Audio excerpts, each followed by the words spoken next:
From Grady's Field in beautiful Xenia, Ohio, it is game number 40 as your first place. Xenia Scouts try to keep it that way here against the Hamilton Joes. Andrew Alix here alongside my broadcast partner, Walter Rook IV. And we are happy to have you on board with us tonight.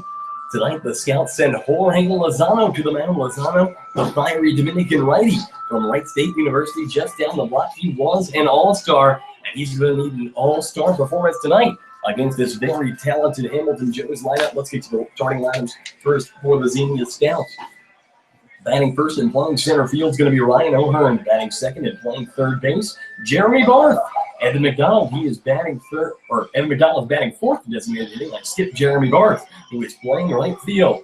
Cole Wolf is the first baseman. He is batting fifth. Adrian Marquez is playing left field. And batting sixth, Don Ring is batting seventh and catching tonight. Kerry Holloway batting eighth and playing second base.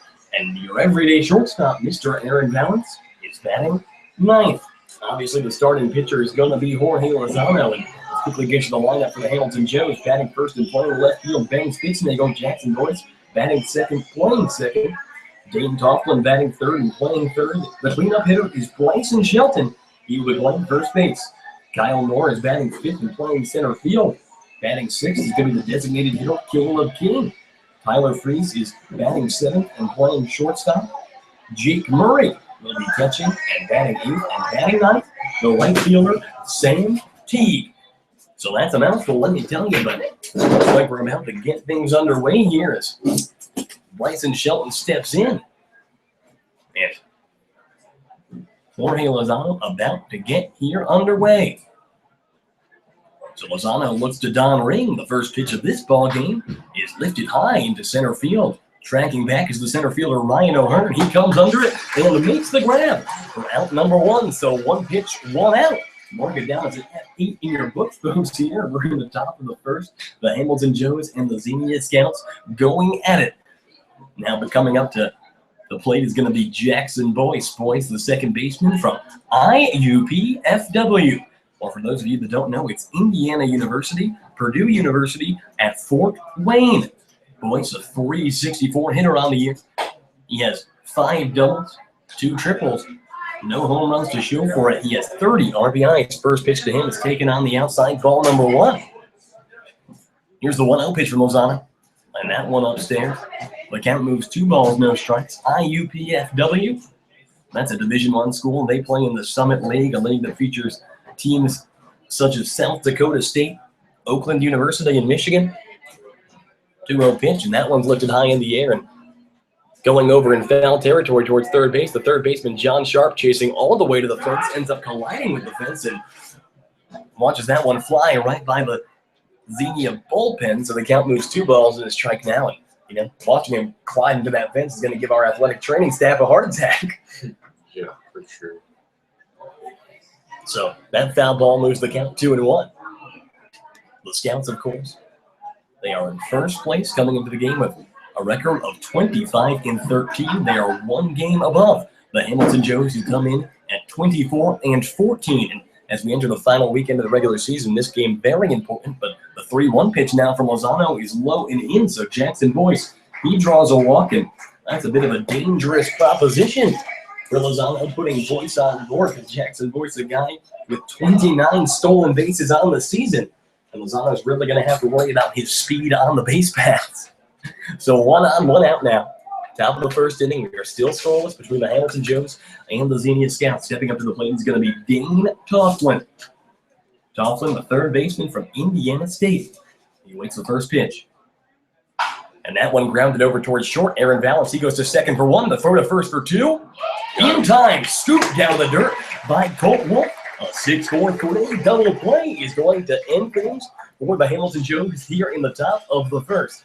No runs on no hits and nobody left aboard for Hamilton. We have reached the middle of the first inning. The Scouts and the Hamilton Joes still scoreless. Don't go anywhere, folks. We will be right back. You are listening to the Xenia Scouts Radio Network.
We head here into the bottom of the first inning. A scoreless inning for Jorge Lozano. And what'd you like about that inning? He threw 7 pitches, which is very effective. And we're going to need to get Lozano to go far into this game. But the pitcher here is Chase Antle. Antle, the 6'3" righty from Bowling Green State University, a 4-0 record with a 3.54 ERA on the year. He has struck out 35 and walked 18 over 33 innings pitched. His first pitch taken on the outside by Ryan O'Hearn.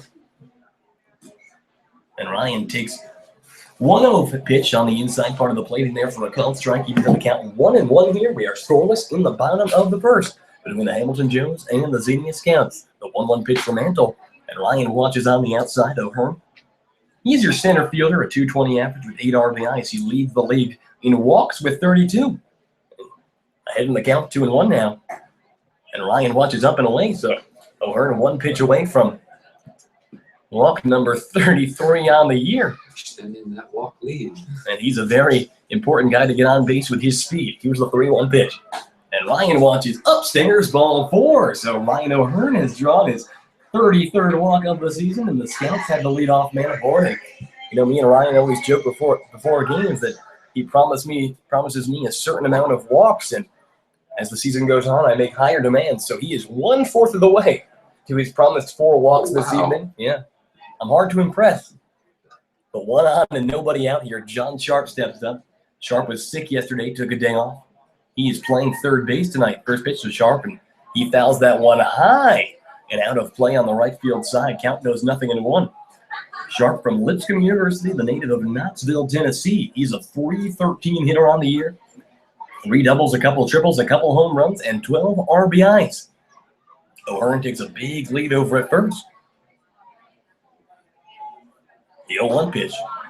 And Sharp watches just off the plate. A good take there. Good pitch from Antle. Trying to get him to chase on the outside, but John Sharp does not bite. He gives up the count, ball and strike. Righty-righty matchup here. Here's the 1-1 pitch, and the runner O'Hearn goes. And just getting a piece of that one, or maybe not. Are they going to say he foul-tipped it? Because O'Hearn's sliding it. Swung and missed, and the catcher just dropped it on the transfer. Okay, so Ryan O'Hearn picks up stolen base number 15 of the year. And I'll take it. yeah, Sharp swings and misses there, but Protecting his runner. it almost looked like it was a foul tip because, yeah, the catcher Murray, he just couldn't hold on. But now Ryan is in scoring position. A ball and 2 strikes the count with nobody out here in the bottom of the first inning. Here's the 1-2 pitch, and that one taken way on the outside. The catcher Murray kind of making up for his mistake there. Is a good stop there to prevent that from being a passed ball, because that's an easy 90 feet for Ryan O'Hearn if it gets behind the catcher. Yeah. So now the count evens up 2-2 here. Antle, he looks to the catcher Murray.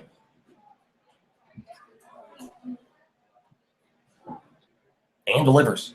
And that one way on the outside again, getting a little wild there.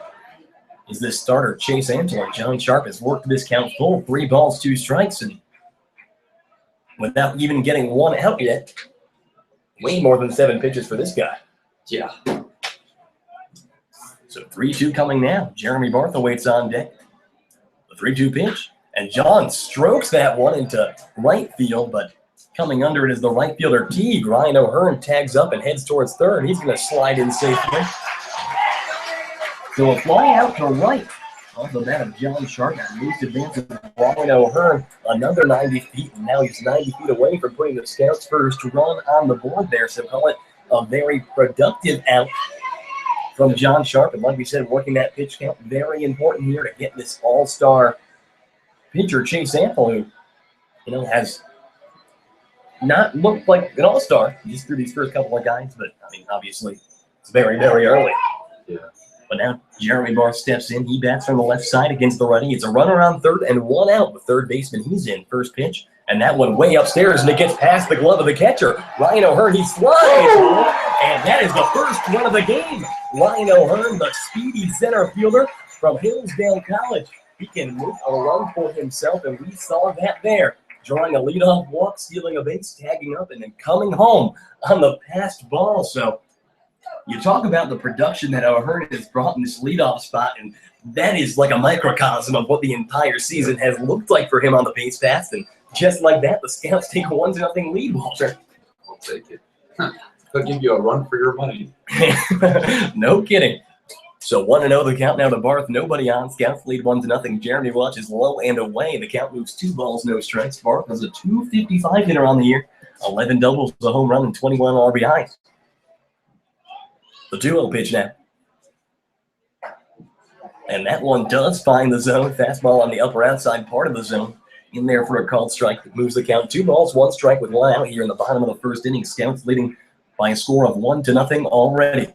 The pitch, and Jeremy lifts that one in the air to center field. Coming in the center fielder Moore, and it drops right in front of him.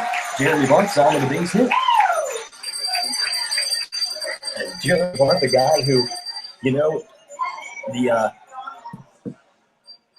he was slumping a little bit going into the All-Star game, but, he picked up that hit in the All-Star game. And, quite frankly, it looks very, very good in front of the Scouts. We saw him do some work at the plate, and we also saw him really put on display in right field with a couple of great throws that, mythically have been claimed to have been clocked at 95 miles an hour. I can't promise that to be true, but let me tell you, it certainly looked like it.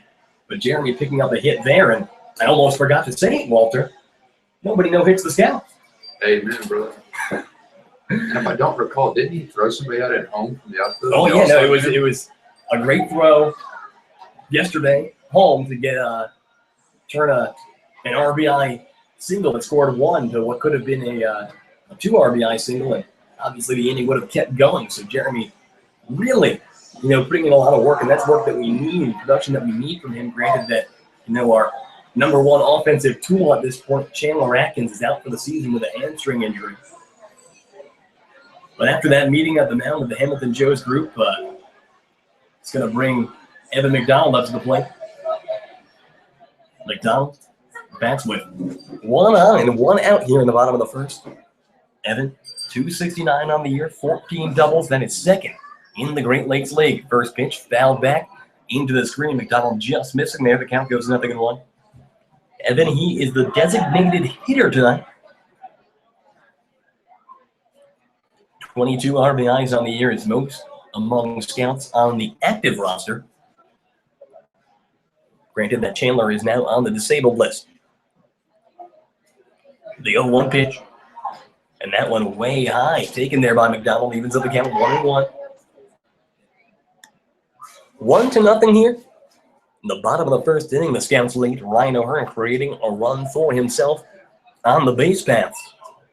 And now the pitcher Antle looks to the catcher Murray. The 1-1 pitch. And Evan pops that one up.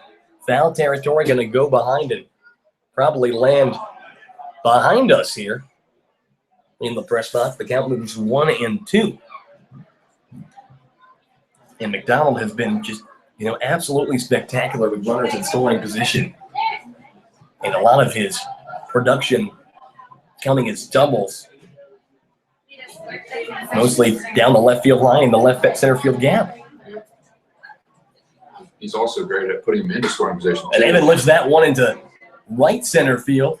The center fielder, Kyle Moore, tracks a couple feet over, comes under it, and makes the grab. Out number 2. So now 2 away, and it's going to bring Colt Wolf to the plate.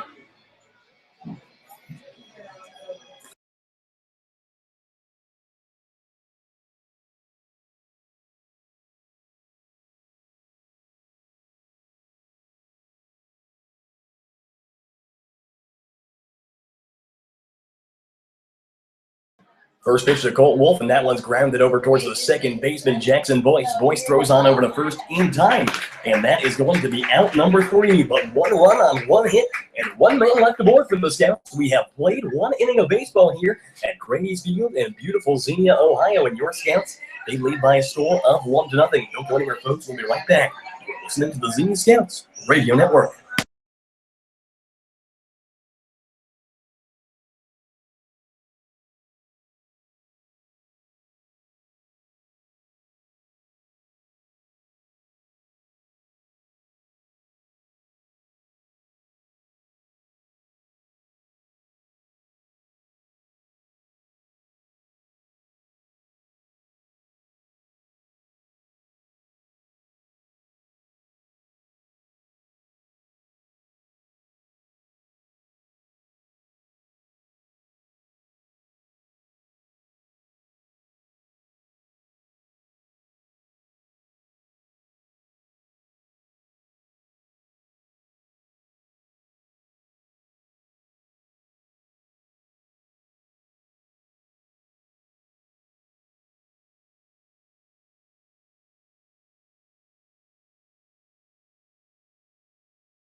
We are here in the top of the second inning. The Scouts already leading this game by a score of 1-0. And Jorge Lozano is going to come out for his second inning of work here. Andrew Alix alongside Walter Rook. And as Lozano heads out, as Walter Floor mentioned, it's a 7-pitch top of the first. Going to face off against the 3-4-5 spot in this order. The batter is Bryson Shelton, and Jorge delivers low and away. Ball number 1. Shelton, the first baseman from Trevecca Nazarene University, a 307 hitter on the year. A number of RBIs, but he hits a chopper, and it's going to be in a weird spot over by second. Holloway making a quick reflex play and just rocketing it over to first, and that's out number 1. Good defensive move by the second baseman, Kerry Holloway, who has been so good all throughout this season defensively. And Walter, that's been a big strong point for the Xenia team of just a great middle infield. Yeah, for sure. Holloway and Aaron Balance, John Sharp, Chandler Atkins when he was active, and give credit where credit is due to both Colt Wolf and Caleb Bloy, who played a great defensive first base. The batter now Kyle Moore. First pitch to Moore. Fastball inside part of the plate, called strike 1. Moore, the center fielder from Indiana State University, a 320 hitter on the year with 27 RBIs. He has hit a home run in this park. Comes up to count 1-1. 1 out here in the top of the second inning. The Scouts lead by a score of 1-0. Jorge Lozano, here's the 1-1 pitch. And that one, a breaking ball for Lozano, moves ahead in this count. 1 ball and 2 strikes. Kyle Moore, he was an all-star, and I was there during the batting practice for the all-star game, and he was putting some great swings on the bat and really getting some scouts' attention. The center fielder, Ryan O'Hearn, is shaded to the left field, and that pitch is a grounder, a sharp grounder over towards Aaron Balance, who picks it up, tosses it up with his glove, picks it up with his throwing arm, and then rockets it over to first. Out number 2. Mark it down to 6-3, and very impressive there by Balance, huh? Yeah, that actually can be very dangerous. Because if you're just tossing it between your hand, you might lose it or something like that. In a tight situation, that might not be the smartest play. Yeah, no kidding. But, a good job there by Balance to kind of overcome maybe a mental mistake with some physical cat-like reflexes. Next batter in, it is Caleb King, the designated hitter from Middle Tennessee State University. He takes first pitch, a breaking ball out the inside, ball number 1. Here's the 1-0. And that one, a hard grounder just to the left of the third base bag. So that one's going to go foul, leaving up the count. 1 ball, 1 strike with 2 outs here in the top of the second inning. The Scouts leading by a score of 1-0. Caleb King from Middle Tennessee, a 302 hitter on the year. And Lozano delivers low. Falling behind in this count, 2 balls and a strike. Middle Tennessee State, a Division I school in Murfreesboro, Tennessee. As Lozano finds the outside part of the plate there, he's at the count 2-2. 2 balls, 2 strikes. Here's the pitch. And that one grounded up the middle. Balance moving over. He fields it, rockets it on over to first. Colt Wolf scoops it out. Out number 3. A great defensive play both by Balance to get to that ball, and Wolf with the scoop there, and another 1-2-3 inning for Jorge Lozano. He is looking very good early here in this game. So no runs on no hits and nobody left aboard for Hamilton in the top half of the second inning. We have reached the middle of the second. The Scouts, they lead by a score of 1-0. Don't go anywhere, folks. We'll be right back. You are listening to the Xenia Scouts Radio Network.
We head here into the bottom of the second inning. The Scouts lead this game by a score of 1-0.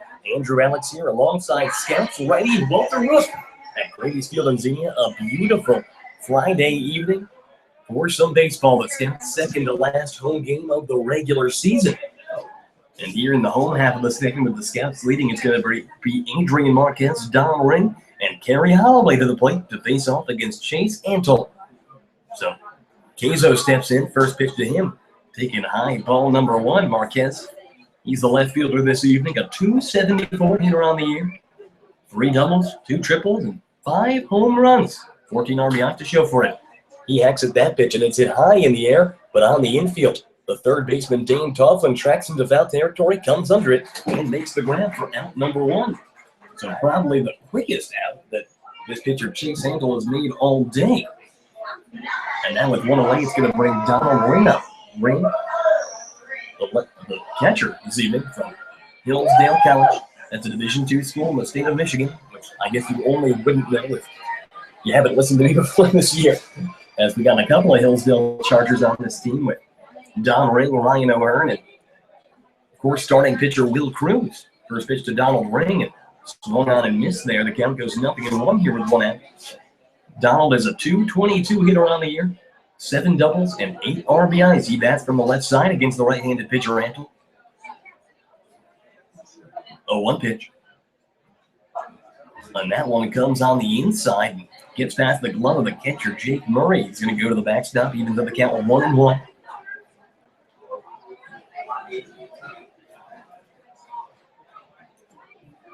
Here's the 1-1 pitch.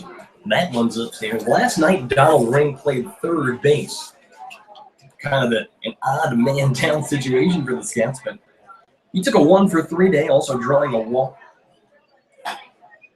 And Donald watches on the outside there, so he's ahead in this count, 3 balls and 1 strike, and the Scouts once again looking to get the leadoff man aboard here, or not the leadoff man, but get a man aboard here with a walk. We saw what Ryan O'Hearn did in that situation last time around.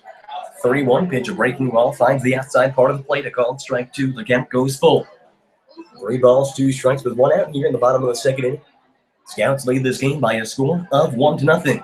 Antle, he delivers. And Don Ring grounds that one hard over towards first, but the first baseman Shelton's there, fields it, steps off first, out number 2. Mark it down as a fully unassisted in your books. 2 up, 2 down, and Chase Antle is having a much easier time here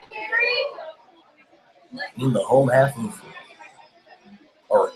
the second inning than he did in the home half of the first. And now with 2 outs, it's going to bring Kerry Holloway to the plate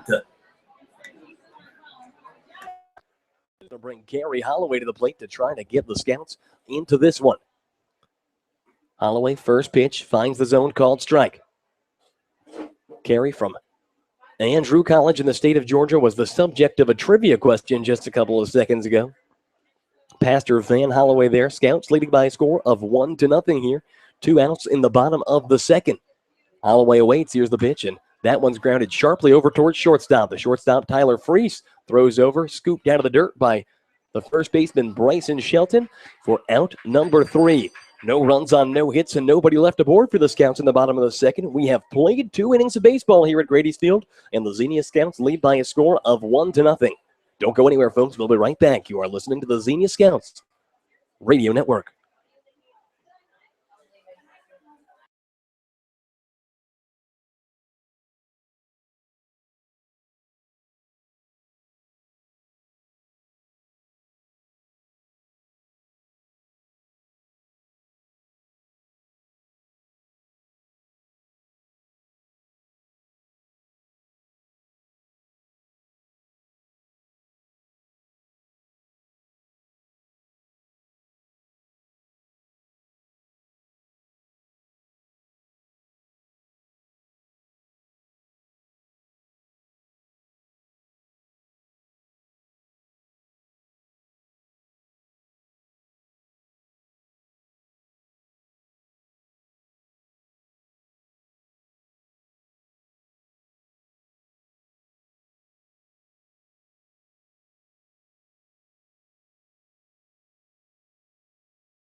We head here into the top of the third inning. Jorge Lozano out for his third inning of work, and he has looked good through two, putting the Hamilton Joes down in order 1, 2, 3, 4, 5, 6. But now Tyler Freese to the plate, and Lozano's first pitch to him taken just a bit high for ball number one. Tyler Freese, the shortstop from Indiana State University. He's a .319 hitter on the year, 4 doubles, 9 RBIs.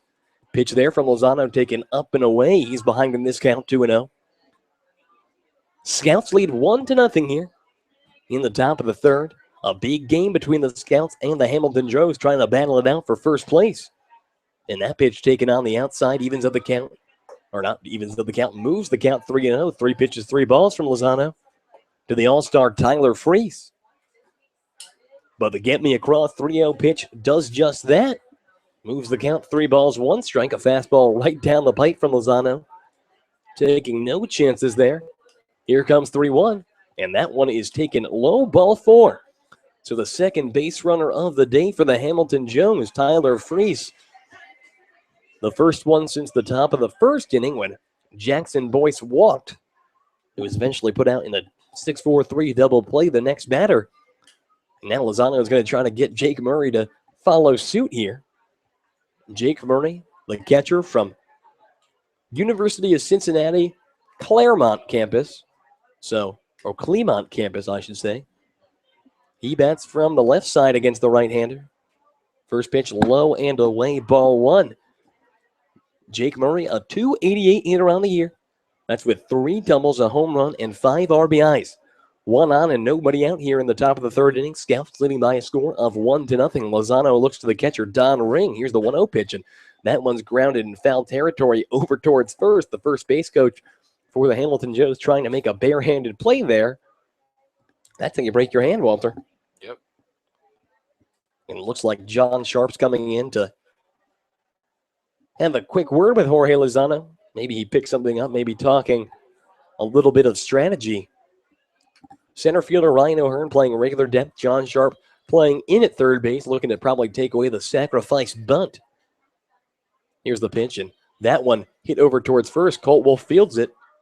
And they called it foul. Oh, they called it foul, yeah. Very close, and probably the right call there. The fans here in Xenia kind of sigh. They're looking for Colt to make the play of the century there with the 3 unassisted to 6 double play, but not going to happen.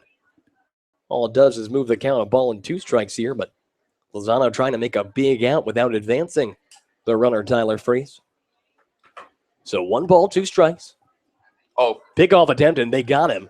They got him in a rundown now. Aaron Valance is running. He does the fake throw and then lays the tag down, and a great pickoff attempt there from Lozano. That's huge. To pick up out number 1. And, we want pickoff attempt after pickoff attempt after pickoff attempt. And, sometimes fans of baseball think it just slows down the game. But, a big moment there for Lozano, throwing a perfect one and gets the runner out. So out number 1 there. The count's still a ball and 2 strikes. Here's the pitch from Lozano, and that one's going to be taken low and in. So that evens up the count. 2 balls and 2 strikes with 1 out here. Yeah, that's a big momentum swing right there. The 2-2 pitch now. Swung on and missed, strike 3. He got him. Hip, hip. Jorge. His first strikeout of the game, and out number 2 now.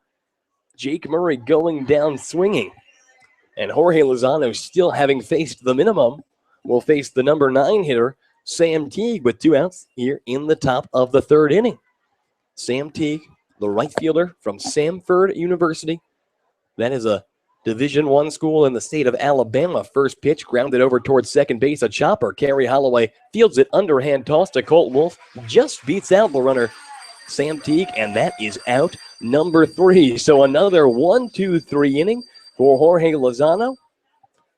We have reached the middle of the third. The Scouts still lead this game by a score of 1-0. Don't go anywhere, folks. We'll be right back. You are listening to the Xenia Scouts Radio Network.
Bottom of the third inning we go here. Scouts leading the Hamilton Joes by a score of 1-0. It's Andrew Alix alongside Walter Rook here to bring you all the action. And Aaron Valance stepping up to the plate. It's going to be Valance, O'Hearn, and John Sharp due up here in the home half of the third. First pitch to Aaron Valance. Breaking ball taken just a bit upstairs. The count moves 1-0. AV, the shortstop from Wayland Baptist. He hits a .158 on the year with 8 RBIs. And he watches upstairs, gets ahead in this count 2-0 already. We saw Valance with a hit yesterday. And, though his bat hasn't been as good as maybe he would like after having such a successful school ball season with Wayland Baptist, hitting, I believe it was .374 for the Pioneers. And Pioneers are, of course, a team in the NAIA Sooner Athletic Conference, located out of the great state of Texas. Here's the 2-0 pitch now. And AV launches low and away. So 3 pitches, 3 balls to Valance. And Chase Antle risking putting another speedy Xenia scout on it with a leadoff walk. 3-0 pitch. And AV launches low and in. 4 pitches, 4 balls. And the Scouts with the leadoff man aboard and a very speedy leadoff man in Aaron Valance. And talking about speed, there's another speedy guy, Ryan O'Hearn, stepping up with 1 on and nobody out here in the home half of the third. O'Hearn, what did he do? Well, in the top of the first inning, he got a leadoff walk, stole a base, advanced to third on a fly out to right, and then came home on a passed ball. So talk about doing it yourself. Ryan, a .220 hitter on the year with 33 walks on the season. That's the league high. And pickoff attempt to try to get Valance is not going to be in time. O'Hearn bats from the left side against the righty Chase Antle. And another pickoff attempt from Antle. Once again, not going to be in time.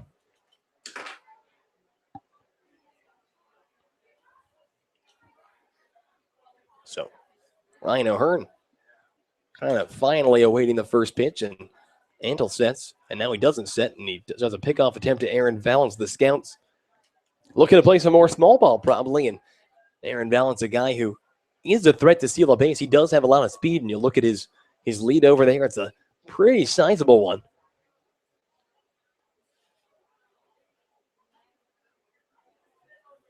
First pitch. And Ryan O'Hearn bunts that one, but it's very high in the air and going into foul territory. It's going to drop. Kind of a good save there for Ryan O'Hearn, who did not get the bunt down that he wanted and put that one in the air, but it's just going to be strike number 1 as it drops out of the reach of the first baseman, Bryson Shelton. The count goes 0-1 here. Runner on first, nobody out in the bottom of the third inning. Scouts leading the Hamilton Joes by a score of 1-0. Chase Antle. He looks to the catcher, Murray. O'Hearn showing bunt. Infield coming in, and Ryan pulls back and checks his swing, but that one's taken on the outside. Evens up the count. 1 ball, 1 strike. O'Hearn, the native of Toledo, Ohio. His best friend from high school is the current starting quarterback for the Notre Dame Fighting Irish. That's a pretty cool factoid there. As a red-haired guy from New Jersey, that's having a relationship with a Notre Dame player is kind of a thing of stardom. That's interesting. Every Irish guy, and of course Ryan O'Hearn. You hear the last name O'Hearn. That sounds pretty Irish to me. He's a diehard Notre Dame fan himself. While I went on that spiel, another pickoff attempt to Valance that didn't go, but the runner Valance goes. Ryan swings and misses. The throw to second, not going to be in time as it bounces in front of the plate, and AV slides in safely. A stolen base for Aaron Valance puts a scout in scoring position with nobody out here in the bottom of the third. And it looked like Murray was arguing with the umpire about an interference with O'Hearn in the box. And O'Hearn swung and missed there, and maybe that's his case, but the throw was just very much on target. But it did take him a minute there to get Valance, and because the pitch got in there fast. And it looked like Murray had plenty of time. But the umpire does not agree with whatever argument was being made. So 1 ball, 2 strikes. Aaron Valance, big lead over at second. Here's the pitch to O'Hearn, and he's going to foul that one straight back. The count will stay 1-2. Evan McDonald, speedy, out there. He's trying to get it.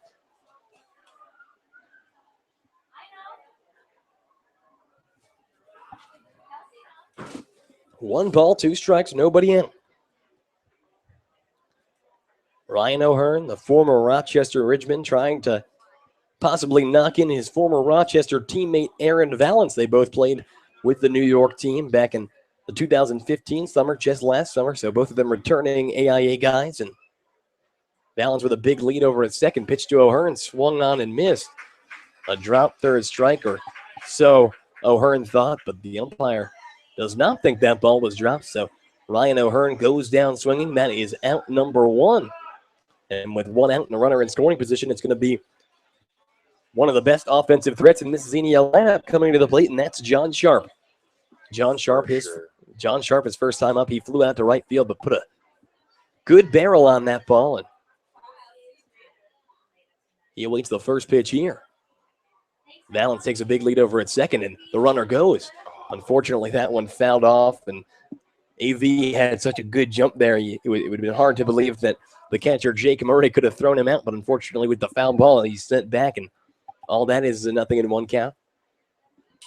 Valance trying to do as Ryan O'Hearn did in the bottom of the first inning and make quick work on the base pass, try to create a run for himself. 1 out and a runner on second here. Nothing in 1, the count to John Sharp. He awaits. The 0-1 pitch. And he swings and misses there, falling behind in this count, 0-2. Sharp, a guy who many believe was snubbed from the All-Star game. I personally believe that. But it's just such a great group of middle infielders in the Southern Division with Tyler Freese and Ben Spitznagel, guys from this Hamilton team who are all hitting above 300. It was a tough competition to try to get someone in. After dancing over at second, Valance gets looked over by the pitcher, Chase Antle. The count stays 0-2 here with 1 out in the bottom of the third. Scouts leading 1-0. The pitcher, Antle, he delivers. And John Sharp laying off a pitch low and away moves the count 1-2. Scouts leading 1-0 here. Shortstop put his glove down there for a second. That was weird. John Sharp spent his freshman year at Lipscomb University, headed to Cleveland State Community College in the fall. Valance dances over at second. The 1-2 pitch and the runner goes. And that one's grounded over towards second base. The second baseman, Boyce, makes a play over to first in time for out number 2. But Aaron Valance advancing there. And, what Bubba Cates says, you can hit a ground ball to second base whenever you want. You win the game. And John Sharp puts a ball over to second base there on the ground, advances the runner. And now it'll be the job of Jeremy Barth with 2 outs and a runner 90 feet away to try to extend the Xenia lead to 2-0. Yeah, John tried to call time there, and the umpire didn't give it to him, though. So he kind of just and chopped it and hit it down. And that's actually the second time that we've seen that with John Sharp in the last week. The last time he did it, he called time and stepped out of the box, and just a lay over the plate strike in there for a called strike 3. First pitch to Jeremy Barth is up and in. So I wonder if either A, this is the same umpire as that, or B, John needs a lesson on when to call time. 1-0. And Jeremy check swing, fouls that one out of play. Left field side, evens to the count 1-1 here with 2 down. The runner at third is Aaron Valance. Jeremy Barth has 1 for 1 on the day. He put a good barrel on the ball into center field that dropped in front of the speedy center fielder Kyle Moore. His first time up, trying to do it again. That pitch is going to roll up the middle, but the shortstop Tyler Freese moves over. The throw to first will be just in time, says the field umpire, and that is out number 3. So a very close play over at first. A good job by the shortstop Tyler Freese to get there, and that is out number 3. So no runs on no hits and 1 man left aboard. We have played 3 innings of baseball here in Xenia, Ohio, and the Scouts lead the Hamilton Joes by a score of 1-0. Don't go anywhere, folks. We'll be right back. You are listening to the Xenia Scouts Radio Network.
We head into the top of the fourth inning. Andrew Alix here, and I am now joined by a special guest, Xenia Scouts athletic trainer, Brian Hazen. Brian, we're happy to have you aboard tonight. Oh, thanks for having me.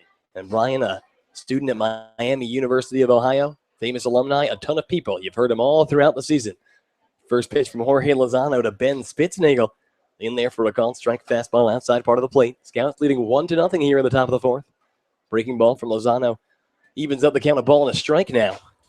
Ben Spitznagel, a guy who actually was third in the NCAA in hits this past season with the UNC Greensboro team. He hit 385, 95 hits, a third-team All-American, but Lozano gets him to try to check his swing, but he ends up going all the way around there. Jorge's ahead in this count, 1 ball, 2 strikes. Lozano has faced the minimum through 3 innings here. So 1-2, Lozano looks to the catcher, Don Ring, shakes him off, and now he's going to call time. Spitznagel steps out. Spitznagel, the best batting average in this league at .396. He awaits the 1-2 pitch. Here it is. And that one comes on the inside. Check swing. Appeal to the field umpire, says he went around. Hip, hip, Jorge. He got him his second strikeout of the game. So Jorge gets the top hitter in this league, and a good job there by Don Ring to appeal to the field umpire, right? Yeah, absolutely. And the field umpire with a little bit of delayed reaction, and that's out number 1. But Lozano looking good, has retired. Now 10 batters in order. And it's going to bring Jackson Boyce to the plate. Jackson Boyce from IUPFW. First pitch to him, fastball. Great pitch from Lozano there. You saw the velocity on it. Outside part of the plate, a called strike. 0-1 the count with 1 out here in the top of the fourth. The Scouts lead this game by a score of 1-0. Here's the 0-1 pitch from Jorge. And he finds the zone again. He goes outside, and then he comes on the inside part of the plate. And the batter, Jackson Boyce, does not look happy about that call as he steps out. Kind of made an ugly look on that face as the count moves 0-2 in favor of Lozano. He sets and delivers. And Jorge goes inside. Not going to give Boyce anything to hit there. Jackson Boyce, a .364 hitter on the year with 5 doubles, 2 triples, and 30 RBIs. Here's 1-2. And breaking ball grounded, a chopper over towards the second baseman, Holloway. Underhand toss over to Colt Wolf is going to be in time. The speedy Jackson Boyce for out number 2. A great defensive play by Holloway. And when I talk about the speedy Jackson Boyce, I mentioned this earlier, but he leads the league with 29 stolen bases on the season, which means he's stealing a base in about 75% of games he's playing in, which is pretty nuts. And a big speed threat there, but good to work there defensively for Holloway in a play that didn't really develop that quickly. So now with 2 down, first pitch to the batter, Dane Tofflin comes on the inside, 1-0. Tofflin, the third baseman from Indiana State, a .349 hitter, 27 RBIs, 1-0. And Jorge missing low that time, falls behind in this count, 2-0. Tofflin, his first time up, hitting to a 6-4-3 double play to end the first inning. 2 balls, no strikes, and 2 outs here in the top of the fourth. And Tofflin strokes that one into deep left center field. Going back, the left fielder, Adrian Marquez, and that one has left the yard. A solo home run off the bat of Dane Tofflin evens this game at 1 run apiece. So there goes the no-hitter. And there goes the 1-0 lead, all in one swing of the bat by Tofflin. That's his 6th home run of the year, RBI number 28, and a very dangerous hitter at the plate, and we saw that right there. So, still 2 outs here in the top of the fourth. We are all tied up at 1 now between Hamilton and Xenia. The batter now, Bryson Shelton, another very dangerous hitter. Shelton from Trevecca Nazarene University, the high school teammate of Chandler Atkins. 1-0 pitch is grounded over towards second base. Kerry Holloway fields it cleanly, throws on over to first in time for out number 3. But 1 run on 1 very hard hit ball, and nobody left aboard for the Hamilton Joes in the top of the fourth. We have reached the middle of the fourth. The Joes and the Scouts are all locked up at 1. Don't go anywhere, folks. We'll be right back. You are listening to the Xenia Scouts Radio Network.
We head into the home half of the fourth inning. The Scouts and the Hamilton Jones are all locked up at 1 run apiece. Andrew Alix here alongside Brian Hazen at beautiful Grady's Field in Xenia. And the Scouts are going to come up for the fourth time. They will send Evan McDonald, Colt Wolf, and Adrian Marquez to the plate. But we already have a substitution here early in this game.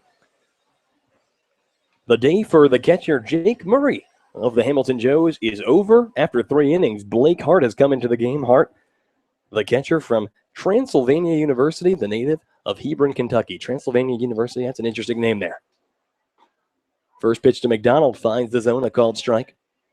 Evan, his first time up, he flew out to center field. That was back in the first inning. The Scouts and the Hamilton Joes both with 1 run on 1 hit. Check swing. Did he go? The home plate umpire says yes, he did. So Evan quickly behind in this count, 0-2. McDonald, the native of Circleville, Ohio, just around the corner here from Xenia. Basically, he knows what Roosters is the one thing I've gotten out of that. Kind of brought that into my life. 0-2 pitch fouled straight back into the screen. Count stays 0-2. Speaking of Roosters, got to thank Roosters being a great sponsor all year, providing us with youth awards and free stuff to hand out during games. And also some great mac and cheese bites. Yes. For yours truly. I just had Roosters for lunch today. Roosters is so good, man. Quite delicious. 0-2 pitch swung on and missed. Dropped third strike by the catcher Hart, but the quick reflex there to get the tag on McDonald before he could even get 2 steps down the baseline. So that is the second strikeout of the day delivered by the starting pitcher, Chase Antle. And that's out number 1 here in the home half of the fourth. Going to bring Colt Wolf to the plate. Wolf, the first baseman. 0 for 1 on the day. A ground out to second. His first time up. Wolf, a .279 hitter on the year. 10 doubles, a triple, 3 home runs, 20 RBIs. First pitch is way upstairs. Like catcher Hart looking like Spider-Man there to put a glove and not let that go to the backstop. Not that it would matter with anybody, without anybody on base. 1 ball, no strikes with 1 out here. Here's the pitch, and Wolf watches that on the outside part of the plate. Evens up the count. 1 ball, 1 strike. Wolf bats from the right side against the right-handed pitcher Antle. 1-1 pitch coming now, and that one went 60 feet but couldn't make the 6 inches. In the dirt there and scooped out there by the catcher Blake Hart. The count moves in Wolf's favor, 2-1. We saw Wolf with an RBI double yesterday in a big spot, and hopefully trying to recreate that same kind of extra base production again. But he watches the 2-1 pitch taken on the outside. Moves the count 3-1 in the favor of the Calvin College Knight. And he takes breaking ball on 3-1 upstairs for ball 4. So the Scouts with another man on board. Colt Wolf draws a walk, the 3rd walk of the day. Delivered by Chase Antle, the 4th base runner of the day for the Xenia Scouts. 1 on and 1 out now. It's going to bring Adrian Marquez up in a very big spot. Marquez, we have seen his production, especially recently. The guy from Wright State University, we saw him with a couple of hits yesterday. A triple that really got the Scouts' day started at the plate in that big 4-run inning that the Hamilton Joes could never recover from. Wolf takes his lead at first. Lefty-righty matchup. First pitch comes on the inside, ball number 1. Marquez, his 2nd year here in the Great Lakes Collegiate Baseball League. His first year spent with the Cincinnati Steam. And I know that I've talked to Steam general manager Brady Labor about how much he wishes he had Kez back with that team. But he lifts that pitch high in the air, foul. Tracking back is the catcher Blake Hart, but he's just going to watch it fly as the count evens up, a ball and a strike now with 1 out here in the bottom of the 4th inning. Scouts and the Hamilton Joes are locked up at 1 run apiece. A very important game here as the season winds down.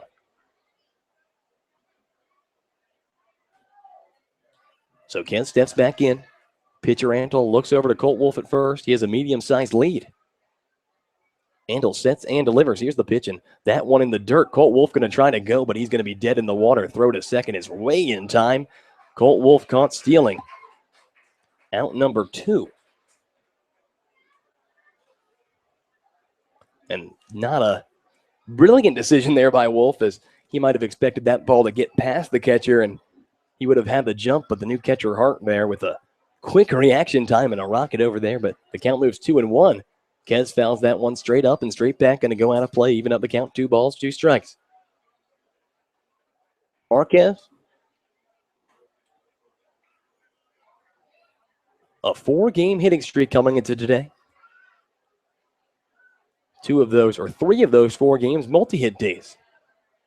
But he fouls that one back, and they're going to say it was swing and a miss, but maybe that a drop third strike one. Did he not put the bat on the ball? Did it just bounce in the dirt and take a weird hop to the left of the catcher? Did you see it, Brian? I don't know. I thought that hit his bat. But Yeah, it looked like he got a piece of it, but perhaps it just took a weird hop. It looked like he got a piece of it because of the way it bounced. maybe so. But Queso went fishing there, and they say he struck out. So Marquez strikes out, but the ball gets away from the new catcher, Hart. So Queso's aboard with the drop third strike call. 1 on and 2 outs. And now it's going to bring Don Ring up. Ring his first time up, a grounder over towards first base. 2 outs here in the bottom of the 4th inning. First pitch to Don. Slider inside part of the plate for a called strike 1. Donald Ring, catcher from Hillsdale College. Heading into his sophomore year there, his first pitch he ever saw in college, he hit a grand slam home run. I don't know how you top that. Marquez, runner goes, and he just got a big jump there and basically took a walk over to second base. Catcher wasn't ready. Catcher was not ready there as Marquez advances over into scoring position, but the pitch, they say, finds the zone. So Ring behind in the count, 0-2. Don,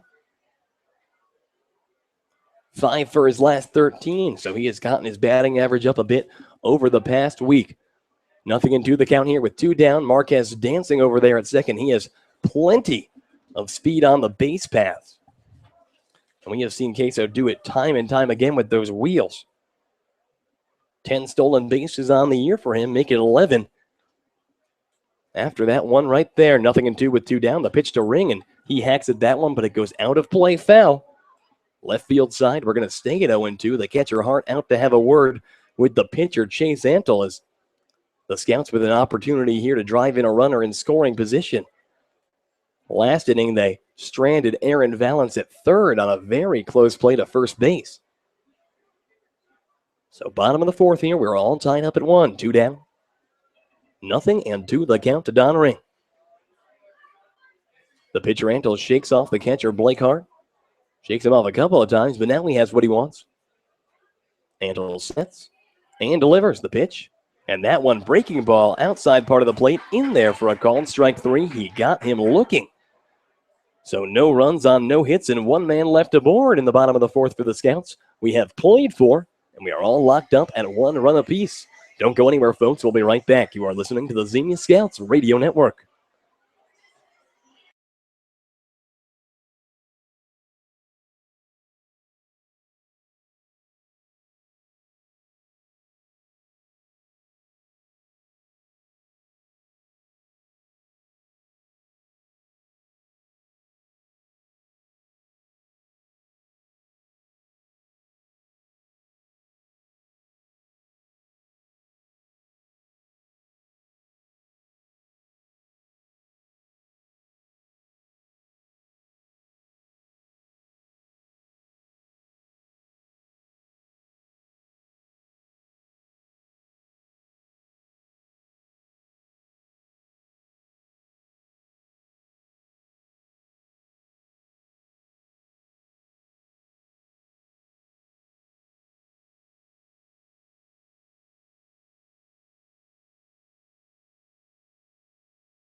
Top of the 5th inning here. The Scouts and the Hamilton Joes all locked up at 1 run apiece here. Andrew Alix and Brian Hazen here at Grady's Field in beautiful Xenia. First pitch. Lozano delivers on the inside, ball 1. The batter is Kyle Moore. Moore 0 for 1 on the day, grounded out to short his first time up. The 1-0 pitch. Breaking ball, that one finds the zone for a called strike. Evens at the count, 1 ball, 1 strike. Nobody out here in the top of the 5th. Kyle Moore, the center fielder from Indiana State. And he drills that one, a ground ball. Over by second base, Aaron Valance tracked over a few steps. Throws on over to first and makes the play. Out number 1, Aaron Valance has had plenty of work here. Through 4 1/3 innings pitched for Lozano. We have 1, 2, 3, 4 outs made by the shortstop, and then Kerry Holloway at second has made 5. So mostly ground ball outs, only 1 fly out the first pitch of the game. It's a pitcher's game today. Exactly. So now with 1 out, first pitch is in the air. The curse of the commentator. Colt Wolf's going to take it out of the air for out number 2. So right after I say that only 1 fly ball out has been made, out number 2, mark it down as an F3. And before I could even say his name, that was Caleb King who flew out. So 2 outs quickly here for Lozano in the top half of the 5th inning. And now Tyler Freese is going to come to the plate. Freese, another Indiana State guy. And, of course, Indiana State, the school of another one of our athletic trainers, Lexi, goes there. First pitch in there for a called strike. So we got a couple famous Indiana State alumni. We got Lexi and former basketball legend Larry Bird. On the same level, I think. On the same level. Yes. 0-1, taken up and away. Even though the count, 1 ball, 1 strike with 2 outs here in the top half of the 5th inning. Lozano looks to the catcher, Donald Ring. And that one delivered upstairs. Tyler Freese, the shortstop. He walked his first time up. Freese, a guy who came to this Hamilton team a bit late. He started his season off with the Bourne Braves in the Cape Cod League. As he fouls the 2-1 pitch on the ground over toward his own dugout. The count moves 2 balls and 2 strikes with 2 outs. Lozano has allowed 1 run on 1 hit, that being a solo home run off another Indiana State guy, Dane Toftland. Here's the 2-2 pitch, and swung on and missed. Hip, hip, hooray! His 3rd strikeout of the day. And I sound like Dr. Seuss, but no runs on no hits and nobody left aboard. For the Hamilton Joes in the top of the 5th, we have reached the middle of the 5th, still locked up at 1.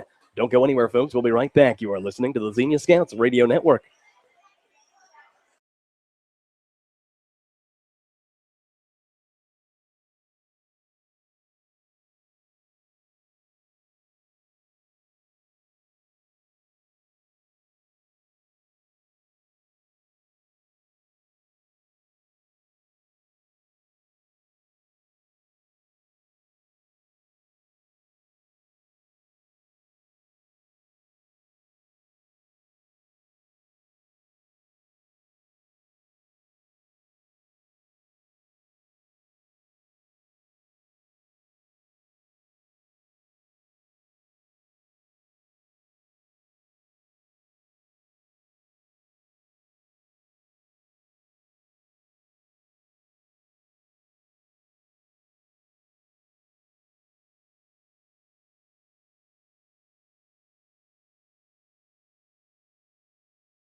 To the bottom of the 5th we go as Andrew Alix here alongside Brian Hazen. The Scouts and the Hamilton Joes are all locked up at 1 run apiece in this very important game that has big implications in who will take the Southern Division of the Great Lakes League in the end. The starting pitcher, Chase Antle, is out for his 5th inning of work. He faces off against Kerry Holloway to start things off here in the home half of the 5th. First pitch to Holloway, taking on the inside, ball number 1.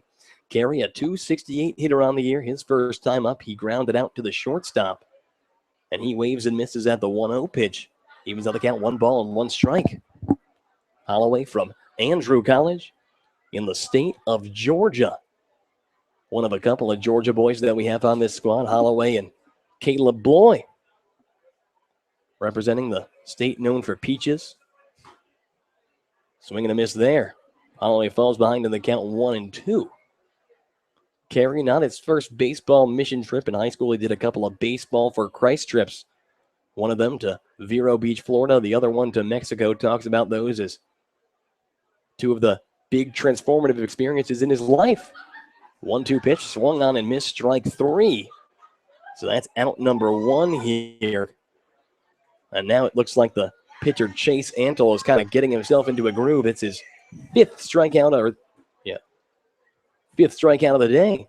You got to remember the drop 3rd strike for Adrian Marquez is one of them. And being said, he technically struck out 3 in the 4th inning. So his 4th out as a strikeout in a row. First pitch to Aaron Valance is not going to count as he calls time. The pitch was delivered, and Valance backing out of the way, and almost looks like that pitch would have nabbed him in the outside shoulder had he not gotten out of the way there. I might have had to run out there. Oh, yeah, no, it's with Brian being an athletic trainer, it's kind of like a Superman job. You never know when you're going to have to just rip off your shirt and pull out your superhero uniform. First pitch now with 1 out. That one's taken up and away. AV, his first time up, he drew a walk. Ended up stealing a base and advancing all the way to 3rd base before he was stranded 90 feet away from putting the Scouts' 2nd run on the board. And that one is lined past the glove of the diving shortstop Tyler Friesen is going to roll into center field for a base hit. So Aaron Valance with a 1-out single, and the Scouts once again with a speedy man aboard as we head back to the top of the order for the 3rd time with Ryan O'Hearn coming to the plate. And Valance just putting a good bat on that ball, and he seems to have gotten into a kind of a groove recently from the plate. And Valance, who has really struggled at the plate for the most part this season, despite being such a great piece of the Scouts puzzle defensively, if he can get into a groove coming into this playoffs, he will be just another weapon for the Scouts. So now O'Hearn up, first pitch, and Ryan hits that one in the air, but not very deep. Coming in is the right fielder, Teague. He's going to be called off by the second baseman, Boyce, who makes the grab just a couple of steps past the infield dirt. That's going to be out number 2. So 1 pitch, 1 out to get O'Hearn. And now with 2 outs and 1 on, John Sharp's going to come to the plate to try to extend this inning. John Boy, he is 0 for 2 on the day. A fly out to right and a ground out to the second baseman is 2 times up.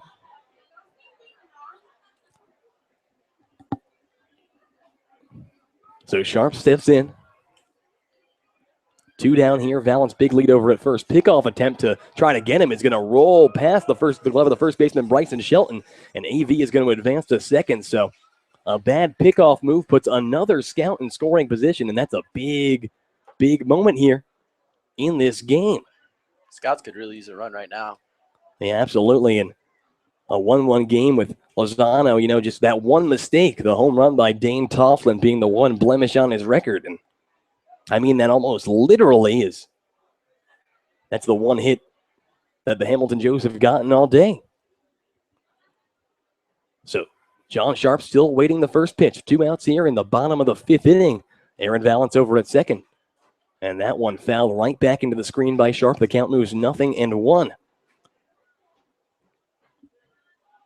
Chase Antle, the All-Star from Bowling Green State University, the man on the mound. He actually took the loss in the All-Star game, allowing the only run of the Midsummer Classic on a balk. Here's the pitch to Sharp, and that one finds the hole past the second baseman and rolls into right field. Aaron Valance rounds third. He's heading home, and he's going to get there without a throw. An RBI single off the bat of John Sharp brings home Aaron Valance, and the Scouts take a 2-1 lead. And how big is that for John Sharp coming up in the clutch? And once again, giving Jorge Lozano a little bit of room to breathe, Brian.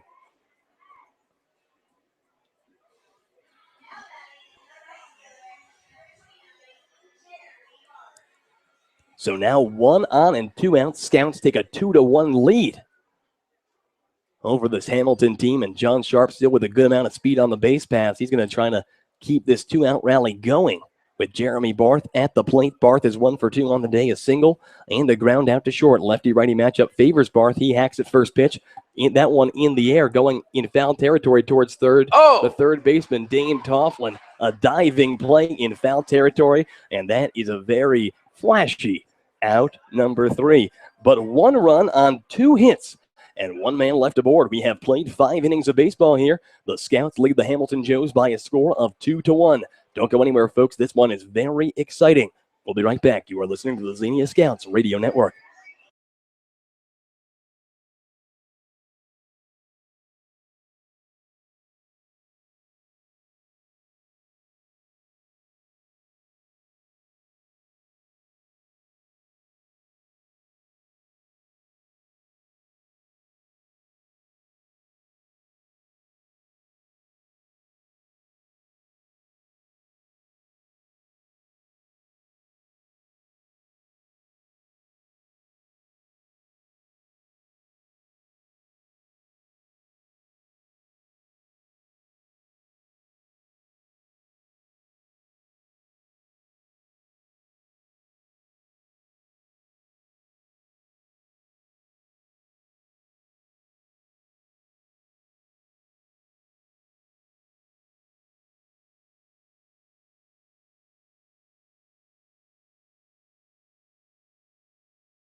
We have reached the 6th inning of baseball here at Grady's Field. The Scouts lead the Hamilton Joes by a score of 2-1. And it's Jorge Lozano coming out for his 5th inning of work. First pitch to him.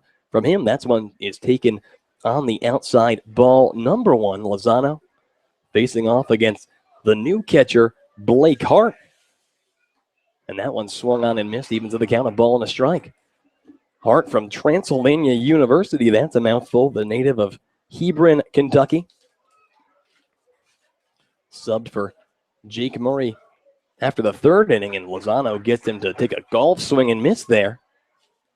Jorge moves ahead in the count, 1 ball, 2 strikes. Hart, a .324 hitter on the year. 4 doubles and 3 RBIs. He has just 37 at-bats. And Lozano delivers that one on the outside part of the plate. A called strike 3. Hip, hip, Jorge. And that is his 4th strikeout on the day. His 2nd in a row, and the new catcher, who seemingly purposes, goes down looking. His first time up, and now 1 away here. It's going to bring up the right fielder, Sam Teague. First pitch to Teague.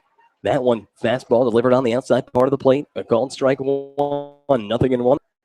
With 1 out in the top of the 6th inning, Scouts lead the Hamilton Joes by a score of 2-1. 0-1 from Lozano. And that one's fouled straight back. And Lozano once again ahead in this count, 0-2. Teague, the right fielder from Samford University, a .345 hitter with 4 RBIs.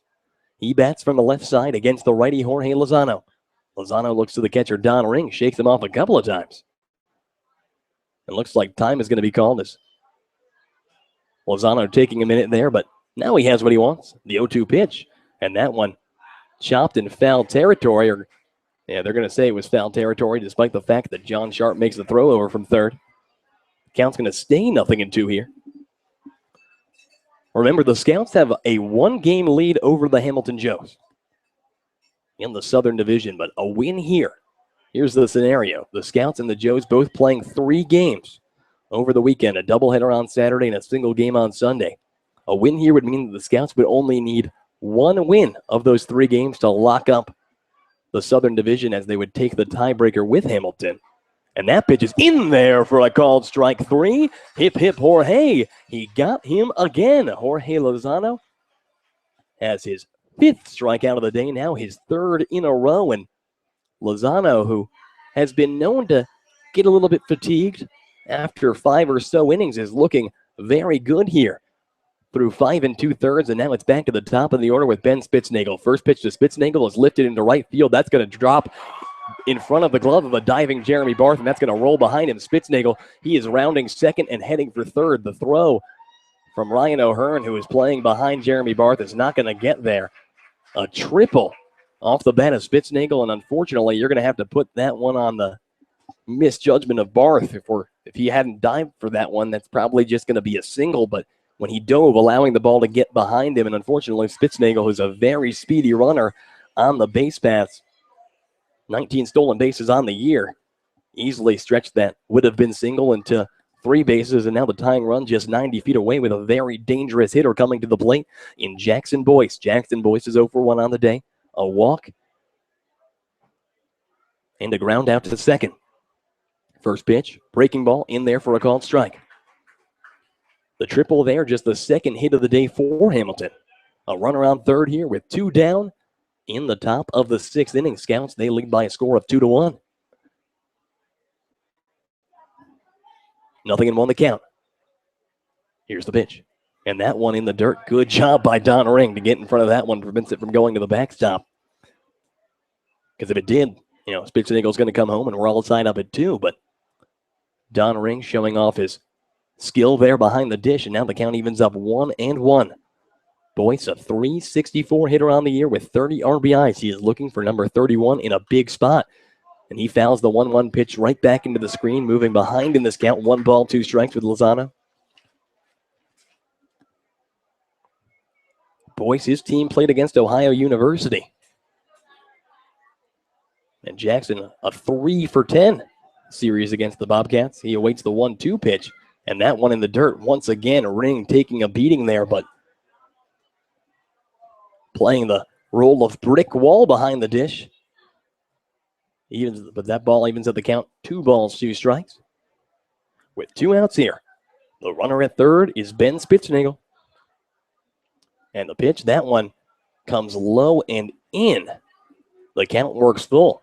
So a good job there by the hitter Boyce to work his way back into this count. It looks like John Sharp's going to come out and have a word with his starting pitcher. Maybe talking some strategy. Maybe he sees something. Dane Tofflin awaits on deck, the man who is responsible for the 1 run that the Hamilton Joes have thus far. His solo home run back in the 4th, the only scoring of the game thus far for the Joes. 3-2 pitch, and that one's going to be a grounder over towards second. Play developed slowly. Holloway underhand toss to first in time for out number 3. So a scary moment for the Scouts with the triple from Ben Spitznagel, but nobody comes home for it. No runs on 1 hit and 1 man left aboard for Hamilton in the top of the 6th. We have reached the middle of the 6th. The Xenia Scouts lead the Hamilton Joes by a score of 2-1. Don't go anywhere. We'll be right back. You are listening to the Xenia Scouts Radio Network.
The bottom of the 6th inning we go. It's Andrew Alix alongside Brian Hazen here at Grady's Field in Xenia. The Scouts lead the Hamilton Joes by a score of 2-1, and it's going to be the 4-5-6 spot in the order with Evan McDonald, Colt Wolf, and Adrian Marquez due up here in the home half of the 6th. And McDonald steps in to face off against Chase Antle. First pitch. Evan watches on the outside, ball number 1. McDonald is 0 for 2 on the day. A strikeout and a fly out to center for the Fairleigh Dickinson catcher. 1-0 pitch, and that one low and in the dirt. It rolls past the glove of the catcher, Blake Hart. And McDonald goes ahead in this count 2-0. Evan, like we said, 14 doubles on the year. That is second in the Great Lakes League. Also has 2 home runs. And the 2-0 pitch way on the outside. 3 pitches, 3 balls.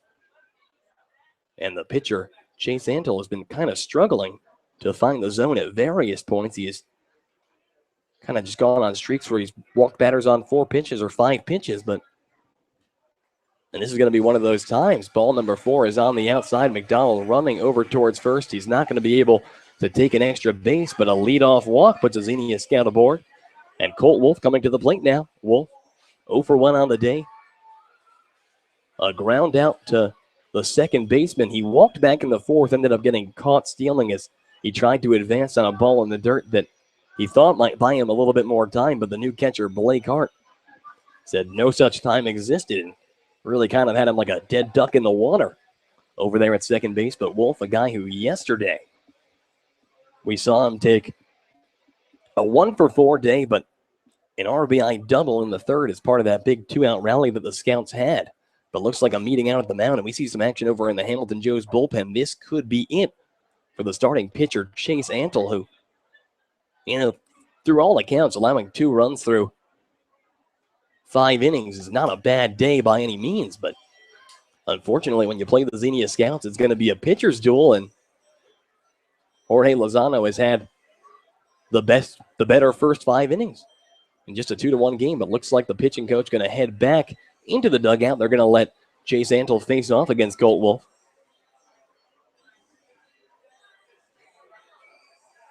Can't see the angle of the bullpen, so I can't see what number's going in there. But looks like it's a right-handed pitcher. That's all I can give you. A right-handed pitcher is warming up, so that gives you the majority of all pitchers that exist. But Colt Wolf steps in. Wolf 1 for 2 on the day. Like I said before, first pitch and big swing, big miss there. He's swinging for the fences. He always does. But he does so moderately successfully. 3 home runs, a triple, and 10 doubles. A .279 average on the year for the Calvin College Knight, who broke his team record for home runs in the spring. He watches 0-1 on the outside, evens up the count. 1 ball and 1 strike here. A runner on first and nobody out in the bottom of the 6th. The Scouts lead the Hamilton Joes by a score of 2-1 in a very important final contest between these two powerhouses. 1-1 pitch, and Wolf hits that one high in the air into left field. It's going to go just to the left of the foul pole. Wolf hit that ball about as hard as you can, but just didn't put it on the side of the foul pole that you wanted. So all that does is create a big sigh of relief for the starting pitcher, and another strike on the board. Wolf behind in the count now, 1 ball and 2 strikes. Antle looks over to first base. McDonald taking a moderate-sized lead there. Now he looks to the catcher, Hart, who sets up. Here's the 1-2 pitch, and that one's way up and way away. It's going to even up the count 2-2.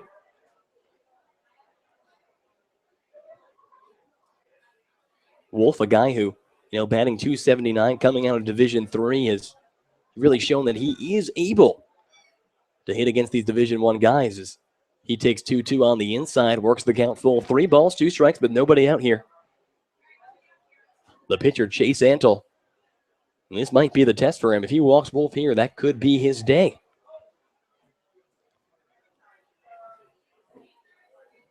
So 3-2. Antle sets and delivers, and Wolf swings and misses there. Strike number 3. So another strikeout on the board. That's the 6th of the day for the Bowling Green Fighting Falcon. Out there on the mound in a big first out there, and maybe showing his manager, hey, you can leave me in here for a little while longer. But now 1 on and 1 out. Here in the bottom of the 6th, going to bring Adrian Marquez up. Adrian is 0 for 2 on the day. Flew out in foul territory to the third base side his first time up and struck out his second time up. Ended up getting on a drop third strike rule. First pitch to Kez. That one taken upstairs. Scouts leading 2-1. The first run coming in the bottom of the 1st inning. Essentially self-created run on the base pass by Ryan O'Hearn. The other one coming on a pair of singles from Aaron Valance and John Sharp, an RBI single to bring him home. 1-0 pitch now. And Queso watches on the outside now, so 2 pitches, 2 balls. Corey Coobs coming out to have a word with the first base runner, Evan McDonald. Kyle Moore, the center fielder, playing just a bit to right, playing very deep. Infield at regular distance, except for the third baseman in. Marquez shows bunt, but pulls back as that pitch is delivered way on the outside. The count moves 3 balls and no strikes here with 1 out. Marquez, like we said, a 4-game hitting streak coming into today. 3 of those 4 games, multi-hit days for the Wright State Raider.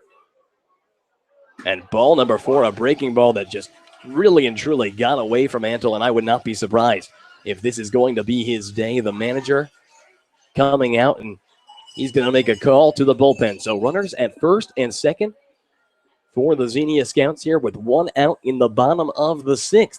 A pitching change, and we're going to step off for it. But don't go anywhere. We'll be right back. You are listening to the Xenia Scouts Radio Network.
We're back here in the bottom of the 6th inning. The Scouts, they lead this game by a score of 2-1. It's runners at first and second with 1 out here. The Scouts trying to get back on the board, and a pitching change for the Hamilton Joes. They have brought out their reliever, Alix Kane. Kane, a 3.09 ERA over 20 and a third innings pitched. He has struck out 12, walking just 9, a 2-2 record on the season. He has also compiled 2 saves. Opponents hit .238 against the pitcher. Alix Kane is going into his senior year at Eastern Illinois University. The 6'3" righty is a native of Oregon, Illinois, and he comes trying to get his Hamilton Joes out of a bit of a precarious spot here with 2 on and 1 out. And it's going to be Donald Ring to the plate to try to extend the Scout lead. Donald, he's 0 for 2 on the day, a ground out and a strikeout. First pitch to Donald, and he grounds that one up the middle towards the second base hole. The second baseman, Boyce, making a quick play and then turning around and throwing it. But, you know, as Bubba Cates says, you can hit a ground ball to second base whenever you want, and you're going to always win the game. And Don Ring with a productive out there, advancing both runners. So McDonald to third, Adrian Marquez to second, and 2 runners in scoring position. A big spot for Kerry Holloway. Holloway, a second baseman from Andrew College.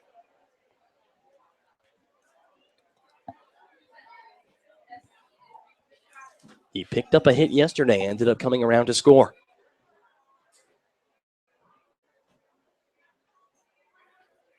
Righty-righty matchup, first pitch. Holloway swings and misses there. Behind in the count, 0-1. 2 outs here. In the bottom of the 6th, Scouts lead 2-1. Evan McDonald at third, Adrian Marquez at second. The batter, Kerry Holloway, a .268 hitter with 7 RBIs, trying to pick up a big 8th and possibly even 9th RBI here in a big spot. A 1 pitch, that one taken low and in, evens at the count, a ball and strike.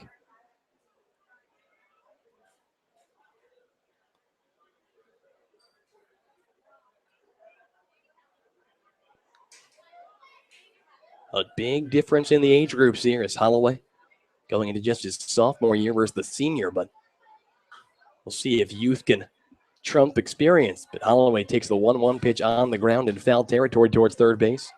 Falling behind in the count, a ball and 2 strikes with 2 outs. The Scouts trying to pick up some, if any kind of a little bit of leeway for their starting pitcher, Jorge Lozano, who has pitched very, very well through 6 innings, but still with, a 2-1 game, just one mistake could take Jorge out of line for the win and maybe even put him in a situation for the loss. 1 ball and 2 strikes now. The pitcher, Kane, looks to the catcher, Hart. He has what he wants. The 1-2 pitch. Breaking ball up and in.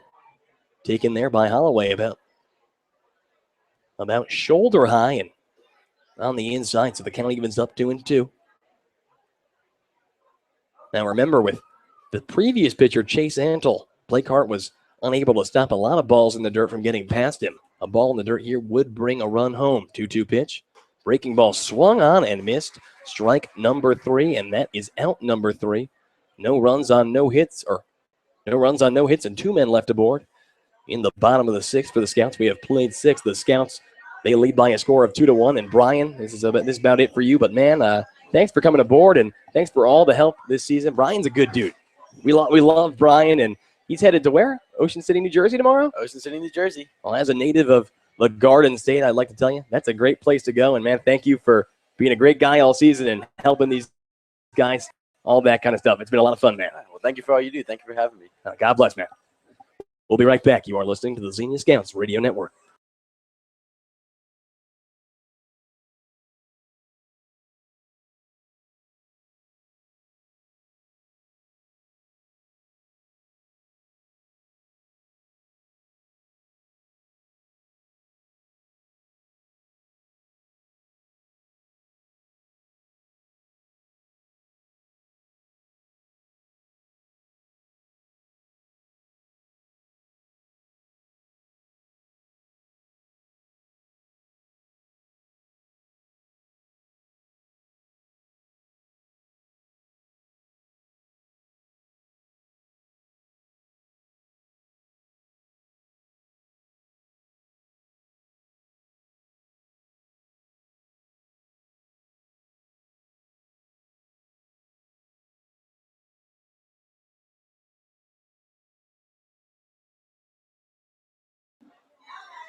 To the 7th inning we go. Andrew Alix here, now back alongside Walter Rook.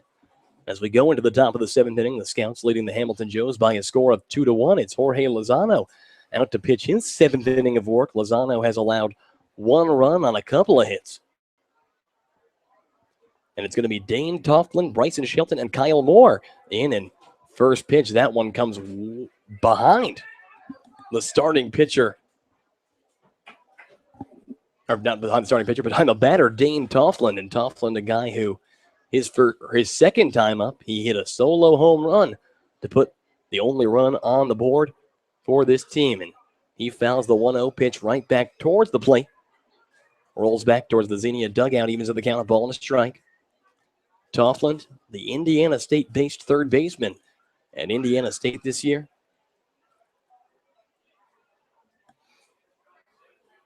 We'll wait for the pitch as that one finds the inside part of the plate. A call strike 2. So Lozano moves ahead in the count 1-2. But at Indiana State this year, Toughlin, a .238 hitter with 4 RBIs in just 42 at-bats. So not a full season as a freshman for Toughlin. But that one hit a chopper over towards Aaron Valance. He fields it, throws on over to first just in time to get Dane Toughlin for out number 1. So the home run hitter, has been retired for the first time since the home run. And now with one away, it's going to bring Bryson Shelton to the plate. And actually, we're talking about Tofflin. I look at the roster, and it says he's from Okotoks AB, which makes me think it's Okotoks, Alberta, Canada. Yeah, that's interesting. That's the only way that it would make sense, yeah. And think of Alberta, Canada, I think of former Athletes in Action player C.J. Lewington from last year with the Alaska team. He was a Canadian. 0-1 the count now. Here's the pitch. That one taken on the outside. Shelton 0 for 2 on the day. A couple of ground outs to second base. But he is the league leader with 41 RBIs on the year. And he fouls that pitch out of play, left field side. Lozano moves ahead in the count, a ball and 2 strikes. Shelton, Trevecca Nazarene University, that's a Division II school in Nashville, Tennessee. The 1-2 pitch.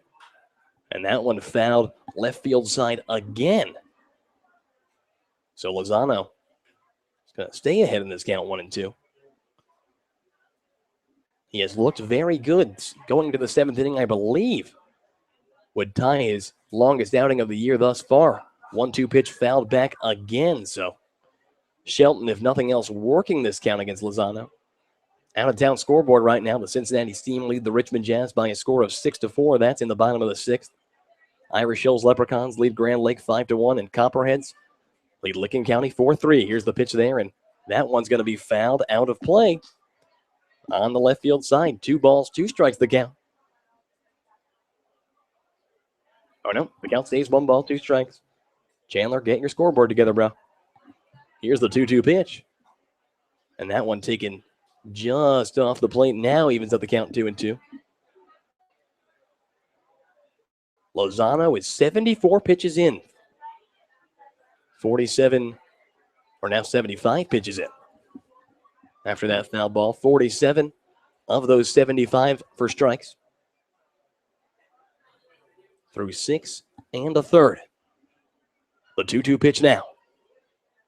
And that one's lifted high in the air towards center field. Chasing back is the center fielder, Ryan O'Hearn. He gets there at the track and makes the catch for out number 2.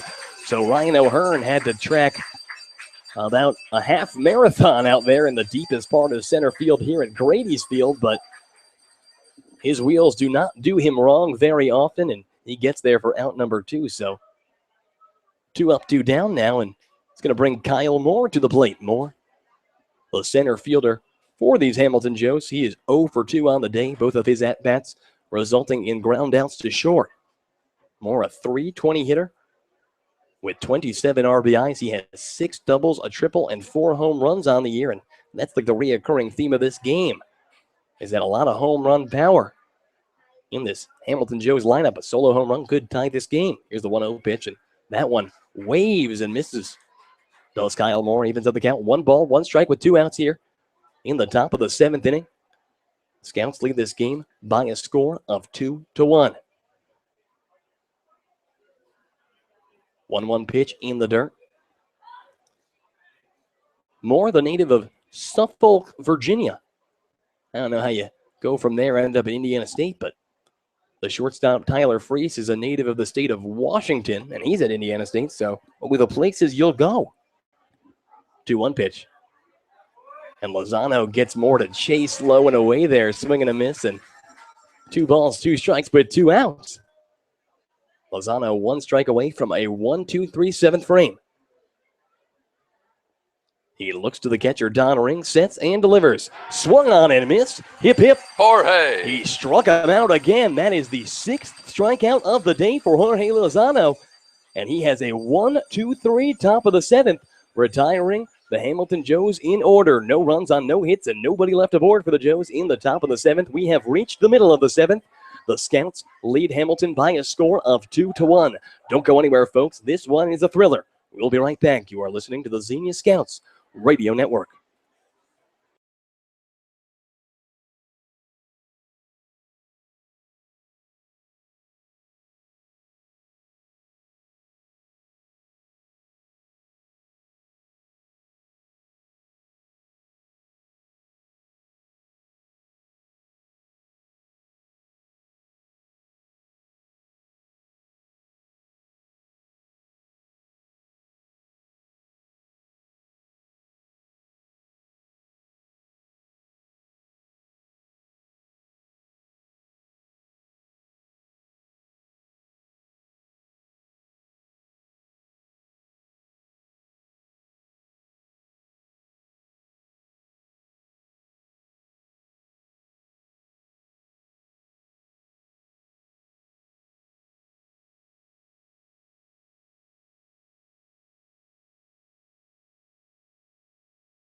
We go into the bottom of the 7th inning. The Scouts, they lead by a score of 2-1. Jorge Lozano looking just as good in the top of the 7th as he did in the top of the 1st. He has now struck out 6 through 7 innings of 1 run allowed baseball. He's allowed 1 run on just 2 hits to the Hamilton Joes, the best offensive team in the Great Lakes League. But now the Scouts come back here in the home half of the 7th, and Aaron Valance to lead things off. First pitch to AV, taking on the inside, ball 1. The pitcher is still Alix Kane. Kane came in and inherited 2 on and 1 out and didn't allow a run. So a successful inherited situation, but the 1-0 pitch once again inside to Aaron Valance. Valance, he is 1 for 1 on the day. He walked his first time up, and then he ended up singling and coming around to score the go-ahead run in this game, and he grounds that one right back at the pitcher Kane. A quick reflex on the glove, backhands it, underhand toss over to first. And, you know, Look Walter, what you've been there in that situation with those comebackers at the mound. How hard is it to make that play? Honestly, it depends on how hard or how much contact they get on the ball. Sometimes it'll be a shot, but also sometimes it'll like hit in the ground and it'll just pop straight up to you. So you'll have like the quick reaction, but then like you can recover. Man, so a very quick reaction time play by the starting pitcher Kane. Mark it down as a 1-3 for out number 1, and back to the top of the order with Ryan O'Hearn. First pitch to O'Hearn. That one comes up and in. The count moves a ball, and no strikes with 1 out here. O'Hearn walked his first time up, ends up creating a run 0 for 2 since then. But he chops that one. This one a high chopper towards the mound, much less of a reaction time needed by the starting pitcher Kane, who takes it on 1 hop out of the air and just tosses it over to first for out number 2. So a couple of Scouts have come to the plate, both of them grounding into a 1-3 ground out, and now 2 away here in the home half of the 7th. Scouts still leading by a score of 2-1. And it's going to be John Sharp coming to the plate. Sharp 1 for 3 on the day. His 1 hit, though, was a big one. An RBI single in the home half of the 5th is the difference in this game. First pitch to John. Takes a big hack there, swing and a miss. Fastball on the inside. Actually, looked more like a changeup there. Sharp was ahead of that ball, but 0-1 now. Here's the pitch. And Sharp swinging and missing at a ball low and away. So he falls behind in the count, 0-2. Sharp, .313 hitter on the year. 13 RBIs. Here's the pitch. And Sharp takes a very close one. Slider outside par. Moves the count 1 ball, 2 strikes, but 2 outs here in the bottom of the 7th. Scouts lead 2-1. Kane delivers. And swung on and missed strike 3. John Sharp goes down swinging for out number 3. No runs on no hits and nobody left aboard. We have played 7 innings of baseball here in Xenia. The Scouts lead by a score of 2-1. Don't go anywhere. We'll be right back. You are listening to the Xenia Scouts Radio Network.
We go into the top of the 8th inning. The Scouts lead this game by a score of 2-1. A pitcher's duel, and who out but Jorge Lozano. He looks to pitch his 8th inning of work here, and he will face off against Caleb King, Tyler Freese, and Blake Hart here at the minimum. First pitch, that one fouled. Ground ball down the first base line.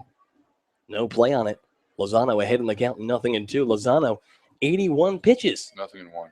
Oh, yeah, 0-1. Sorry, I'm going crazy. Lozano, 81 pitches. That was his 83rd pitch there. I was going to say 81 pitches through 7. Big time Mosquito. Heading into the press box. So a ball and a strike, though. And Lozano delivers low and away. Moves the count 2-1. Jorge, through 7 innings pitched, he has allowed 2 hits, 1 run. It was earned. He has struck out 6, walking just 2. 2-1. And that one evens up the count, 2-2. Swing and a miss, even though the count 2-2. Hard to tell whether he got a piece of it, but looks like he did not. But Lozano, who struck out Kyle Moore to end the 7th, looking just as good in the 7th as he did in the 1st. The 2-2 pitch coming now. And that one's grounded over towards 3rd. John Sharp backhands it, throws on over to 1st in time for out number 1. John Sharp, who is not a third baseman by trade, normally a shortstop or a second baseman, having to move over to the hot corner because of the injury of his teammate Chandler Atkins, but a very hard hit ball down the line, and Sharp played it like he has played that position all his life. A big first out, and now with 1 away here in the 8th, it's going to bring Tyler Freese up. First pitch, and that one's lifted high in the air towards right. Jeremy Barth is tracking it. He comes under it and makes the grab. A big second out to get the very talented Tyler Freese. And a 1-pitch second out there, and a very big out for Lozano, who, like you said, is here in the 8th inning is trying to go as far as he can. It'll be interesting to see if he gets out of this one scoreless. They put him in for the 9th, but let's not put the cart ahead of the horse. Blake Hart in now. First pitch to Hart, and that one is going to be grounded up the middle past the glove of Kerry Holloway and into center field. A base hit. So a 2-out single puts the tying run on board. And now it's going to be Sam Teague to the plate. It looks like we got some commotion going on in our bullpen down there. It looks like Jacob Chrysler, maybe? Yeah, no, that is Jacob Chrysler out there, and Chrysler has been a very steady man in relief all game, and looks like with the Hamilton coach coming out to have a word, I wouldn't be surprised if they pinch run for the man at first, Blake Hart, given that he is a catcher, and here in this crucial point in the game, obviously you do want some speed on the base pass. Either that or they're pinch hitting. But obviously Hart was a substitution after the 3rd inning for the original catcher, Jake Murray, but they do have a 3rd catcher on the roster in Mason Deanna. He could come in for the bottom of the 8th and 9th if need be. So it looks like the pinch runner is going to be A.J. Compton from Elmhurst College into pinch run. So that is going to end the day for Blake Hart. Hart picking up just one of the 3 hits on the day. So call it semi-productive, and he puts his team in a position to win, or to at least tie this game, with now Sam Teague at the plate. Teague, a .345 hitter, 0 for 2 on the day. First pitch taken low and away, ball number 1. Teague, the right fielder from Samford, he went down looking his last time up.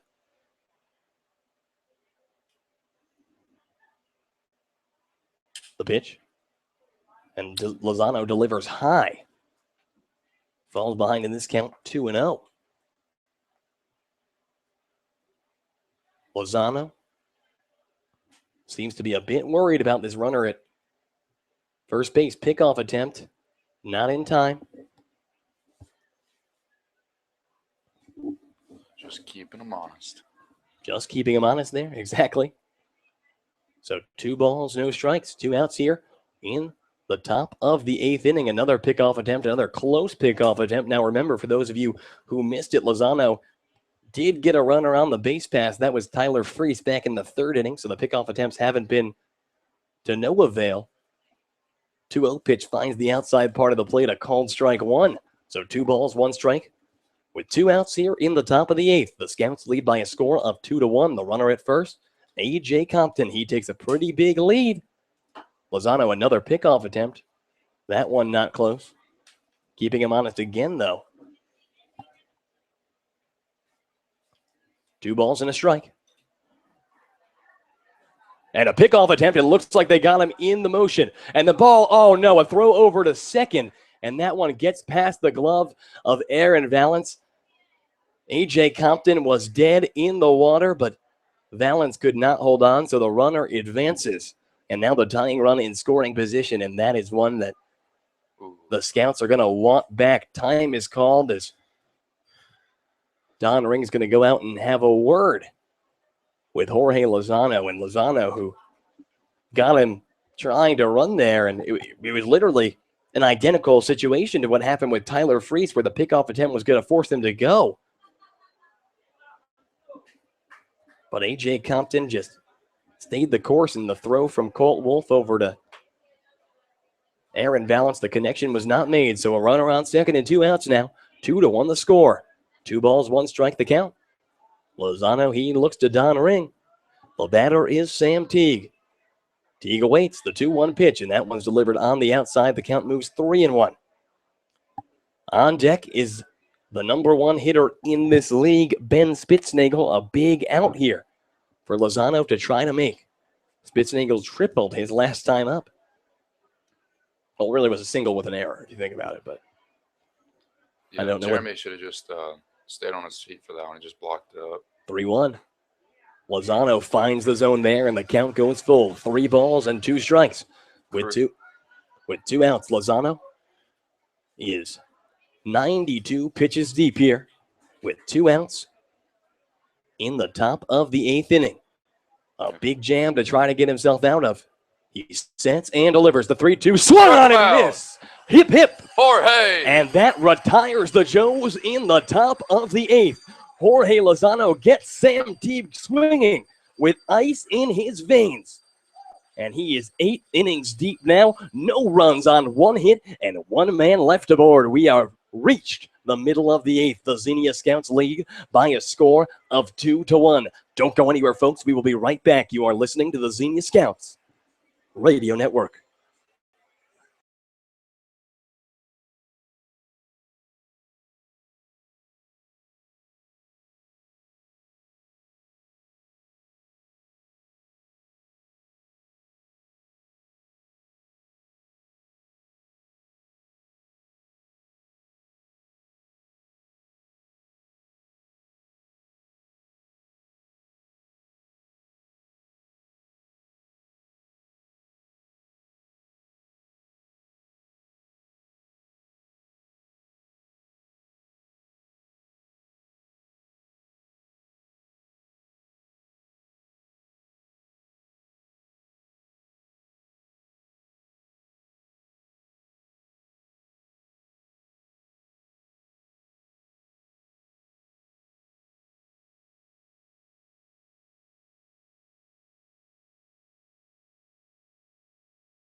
Bottom of the 8th inning here. Andrew Alix and Walter Rook. The Scouts lead by a score of 2-1 here in the bottom of the 8th of their final matchup of the season with their rivals, the Hamilton Joes.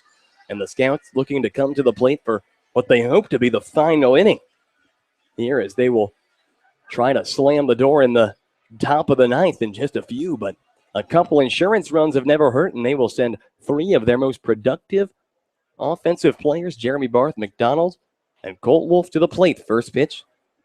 That one finds the zone. The batter is Barth. He's 1 for 3 on the day. 0-1 the count here. The pitcher is still Alex Kane here in the bottom of the 8th. A 1 pitch and breaking ball. That one finds the inside part of the plate, says the home plate umpire. A very close call there, Walter. Yeah. So now Jeremy behind in this count, 0-2. Kane, the 0-2 pitch.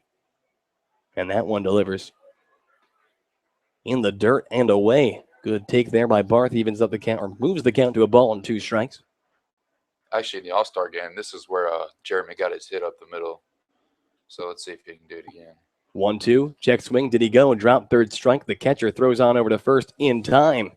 That's out number 1. So Never mind. Jeremy Barth goes down swinging. That is the third strikeout by the reliever, Alix Kane. And now it's going to be Evan McDonald to the plate. McDonald 0 for 2 on the day. He walked his last time up, ended up advancing all the way to third, but was stranded there. That was back in the 6th. He bats with 1 out here. First pitch. Breaking ball. That one taken for a called strike. Evan, 22 RBIs on the year. A .269 hitter coming into the afternoon. 0-1. And he waves there. Falls behind in the count. 0-2. No balls, 2 strikes, and 1 out.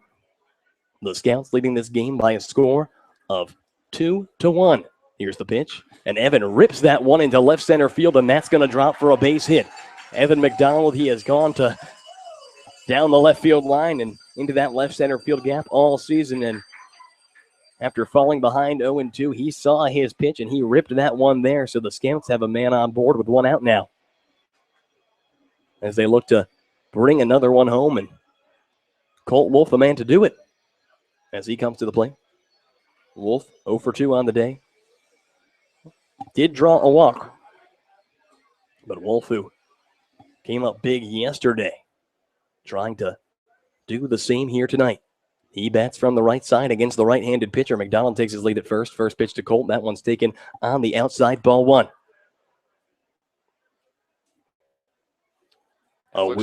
Sorry, go ahead. You can go ahead. For the Scouts, it looks like we have Matthew Wade warming up in the bullpen. Usually the 9th inning closer for us. Pickoff attempt over to first.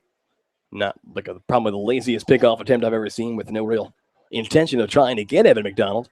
But what I was saying was that a win here would put the Scouts' magic number at clinching the division at just 1.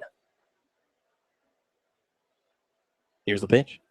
And Wolf fouls that one back, evens up the count, a ball and a strike now with 1 down. A very big moment. The Scouts with a 1-game lead on the Hamilton Joes, and extending this lead huge. Such a big spot here. And with Wolf at the plate and Adrian Marquez on deck, the Scouts looking to come up clutch. And, what is really and truly one of the single-handedly, when you come into a game and say, well, this game is important, this probably has the most ring to it. Yeah. Just beating out yesterday. As we go down the stretch, and every single pitch just counts more and more. Here's the 1-1 pitch, and a breaking ball comes up and in on Colt Wolf, moves the count 2 balls and a strike. With 1 down here, we are in the bottom of the 8th. The runner at first, Evan McDonald. The Scouts, they lead the Hamilton Joes by a score of 2-1. Alix Kane, the 1-2 pitch. And Wolf rips that one into right center field, and that one's going to drop and roll. Evan McDonald, he is rounding second and heading for third. The throw to third will not even get there. It is cut off by the shortstop. A couple of singles from Evan McDonald, and now Colt Wolf have Xenia Scouts at the corners with 1 out. And Adrian Marquez comes to the plate with the opportunity to put some padding on this Xenia lead. And Wolf just coming up big there once again. Same as McDonald's behind in the count. And he really got a fastball about, looked to be up and away, and he just stroked it like Colt Wolf does. Yeah. So now it's Colt Wolf at first, Evan McDonald at third. There's 1 out here in the bottom of the 8th. Scouts lead by a score of 2-1. The batter is Adrian Marquez. Queso is 0 for 2 on the day. A fly out and a strikeout. He walked his last time up. First pitch. And Kez fouls that one hard, just missing that one. That was actually a rocket right into the Hamilton dugout. He falls behind in the count, 0-1. Queso, as I mentioned earlier, a 4-game hitting streak. He had a big day yesterday, an RBI single and a triple. A big part of the Xenia win. Here's the pitch. And Kez, he swings and misses there. Got him to fish low and away. He's behind in the count, 0-2. Just a long fly ball. Could allow McDonald to tag up and put another run on the board for, and Marquez obviously has the ability to do that, but behind in the count, 0-2, he awaits. Here's the pitch. And Kez swinging a miss there. Drop third strike, and they're going to say it was not a drop third strike. Or are they going to say he got a piece of it? Well, no. What they're going to say, it was a Drop third strike, but there was a runner on first, so he couldn't go. I think So, was yeah. the call. So- And then since the pass ball, Colt got to move to second. Yeah, so Colt Wolf advancing to second there on the pass ball. You're right. No drop third strike on Marquez. Marquez because of the runner on first. That rule is off, but Colt Wolf with a very heads-up play, taking the opportunity to advance, and now Don Ring comes to the plate, and a single here with 2 outs could bring 2 runs home for Xenia. It's runners at second and third with 2 outs here in the bottom of the 8th. Scouts leading 2-1. Don Ring 0 for 3 on the day. First pitch, that one comes on the inside. A good job by the catcher to get in front of that one, prevent the ball from going to the backstop, allowing a run to score. The catcher is now Mason Deanna, the third catcher used this evening by the Hamilton Joes, who have been making a lot of substitutions. They are playing all their cards to try to pick up a win here. 1-0 the count. The pitch to Ring. Don takes up and away. He's ahead in this count, 2-0. Ringer, 222. 8 RBIs, 7 doubles. He has played the role of hero before. A couple of games in Bob Wren Stadium during the kind of peak moment of the Scouts season where the Scouts capped off a couple 4-run comebacks, all by hits by Ring, and Ring hits that one over to second base. A good job by the second baseman, Jackson Boyce, who backhands it, turns, throws on over to first for out number 3. So no runs on 2 hits and 2 men left aboard. We have played 8 innings of baseball, and the Xenia Scouts lead the Hamilton Joes by a score of 2-1. We'll be right back as the Scouts look to slam the door in the 9th inning. Don't go anywhere. We'll be right back. You are listening to the Xenia Scouts Radio Network.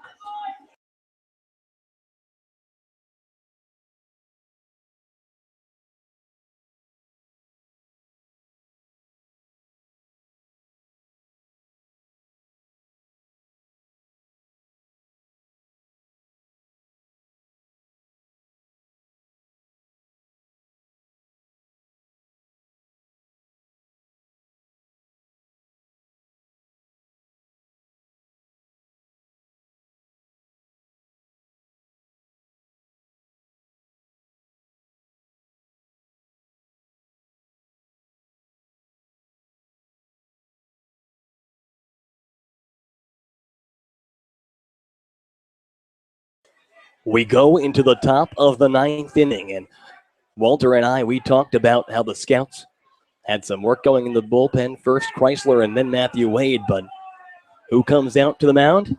Jorge Lozano. His Scouts lead by a score of 2-1, fueled by a masterful performance from him through 8. He has allowed 1 run on 3 hits, striking out 7.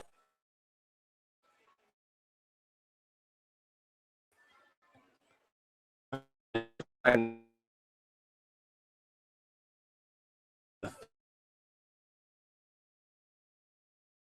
lineup of 3 hitters that you could face in this league. It's going to be the 1-2-3, Ben Spitznagel, Jackson Boyce, and Dane Toffland. So Spitznagel, the leading hitter in the league. First pitch to him, he takes on the outside. We talk about Spitznagel and we talk about what he can do. His team faced against Coastal Carolina this year. He took a 5-for-7 series. It's not bad. Scored 5 runs. This guy is talented, and Lozano delivers upstairs. The count moves 2-0. He shakes off Don Ring. Here's the 2-0 pitch now. And that one comes up and in ball 3. So 3 pitches, 3 balls, and Lozano has struggled to find the zone. Yeah, you need to challenge Spitznagel because if he gets on base, he could potentially tie this game up. The get me across 3-0 pitch does find the outside part of the plate, a fastball. Moves the count, 3 balls and a strike here with nobody out in the top of the 9th. The Scouts lead by a score of 2-1. Lozano, the 3-1 pitch, and that one's grounded over towards first. Colt Wolf feels it. He's going to take him himself. Steps on first, out number 1.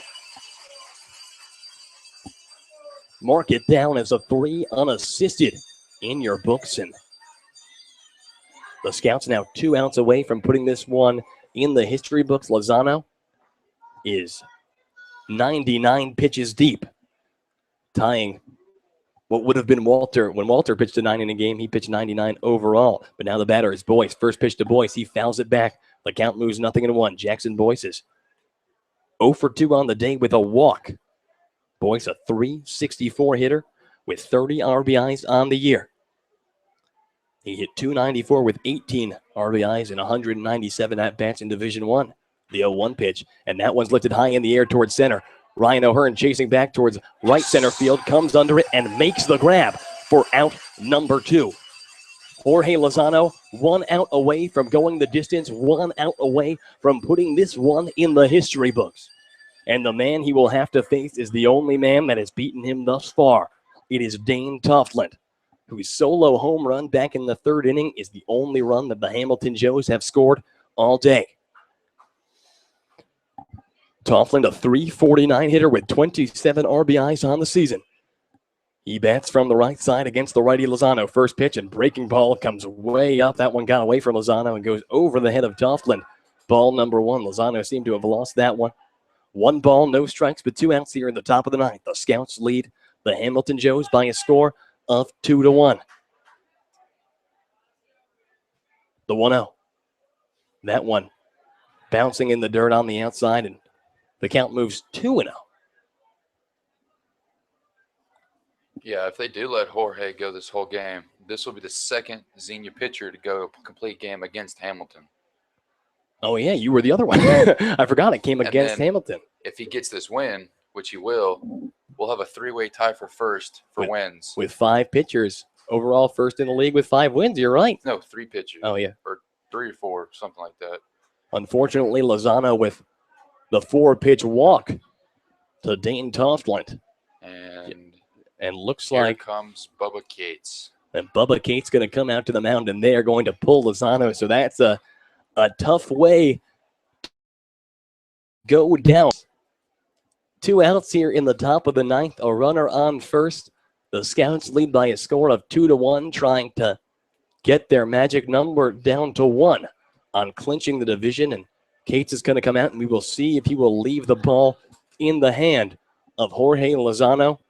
The meeting at the mound, and we will see if Cates shows his faith in his young right-hander who came to this country from the Dominican Republic just 3 years ago at age 16. Moved to the state of Michigan, ended up getting recruited nearly immediately by the Wright State Raiders. A long and truly incredible journey that has brought him to this point in his life. Yeah. And just a guy who, you know, you listen to his story and he talks about just everything that needed to happen to get him to this place and how every pitch he throws is to bring his siblings to this country. And it's a tearjerker. I feel like I'm getting emotional right now, but Coach Cates is going to leave him in. A runner on first. That is the tying run in Dane Toftland. There are 2 outs here in the top of the 9th inning. The Scouts lead 2-1, trying to ice their lead in the Southern Division of the Great Lakes League. The batter, Shelton. First pitch. That one taken up and away. Ball number 1. Shelton. He's just the league leader in RBIs with 41. But Lozano has held him to 0 for 3 on the day. 1-0 pitch. And that one's hit high in the air towards left field. Chasing into foul territory is Adrian Marquez, but he's going to watch it fly into the Xenia bullpen. A foul ball evens the count up. 1 ball, 1 strike. Shelton, 307. 0 for 3 today. Yesterday, a 2 for 3 day with a walk. Okay, not bad. That was off one of those hits coming off of Lefty Jones and one of them coming off of Trenton Wood. But 1-1 the count now. 2 outs, Lozano delivers. And that one swung on and missed. Strike number 2. Jorge, 1 strike away. Jorge getting him with the changeup there. 1 ball, 2 strikes, but 2 outs here. The runner at first is Dane Toftland. He will go. The pitch. And swung on and missed. Strike 3. Hip, hip. Jorge! And the Scouts have defeated the Hamilton Joes by a score of 2-1. Jorge Lozano finishes the complete game in style, striking out the leading RBI man in the league. The final line, the Scouts with 2 runs on 5 hits and 1 error. The Joes with 1 run on 3 hits and 1 error. The magical season, it continues. The Scouts, their record improves to 25-14 on the year. They now have a two-game lead, or 26-13 on the year. Check that, I read the Hamilton one. So 26-13, they now have a 2-game lead on the Hamilton Joes, whose record moves to 24-15. Just 1 win of the 3 remaining games will clinch first place in the Great Lakes Southern Division for the season for the Xenia Scouts. And what can we say, though? When we talk about this game, what can we say about the job that Jorge Lozano did? He comes out a guy who has been known that throughout his season thus far with Xenia, coming off of that redshirt freshman year, or that redshirt year, like before the redshirt freshman year, he didn't see any live action. And the cap, it got a little bit, first it was he would start to struggle after 4 innings. Then it moved to 5 innings. Then we started to see he could go 7 innings. And today, you see improvement, and you see it on the mound, and you see it live in action. Jorge Lozano held a team who had only 1 hitter in the lineup hitting below 300. He held them to 3 hits on the day and 1 run to show for it. In a spot when his team needed him most, he went out. And what about Coach Cates? Going out to the mound, he could have brought the trusty closer, Matthew Wade, in, but he left Lozano in, and Lozano got the job done. I'm speechless. That was a fantastic performance by Jorge. And Like you said, like he would get in some trouble like 4th, 5th, 6th inning, but when you just give him a season, and this is what he'll do for a team. They'll go out there and give you his 100%, 110%, and hold a really good hitting team to 1 run. And that is something that, I've seen a lot of great performances, and there have been a lot of great games this season, but this has got to be one of my favorites. So the final score, the Xenia Scouts 2, the Hamilton Joes 1. I am Andrew Alix for Walter Rook and the entire Xenia Scouts family. We thank you for joining us tonight. We wish you a good night, and God bless.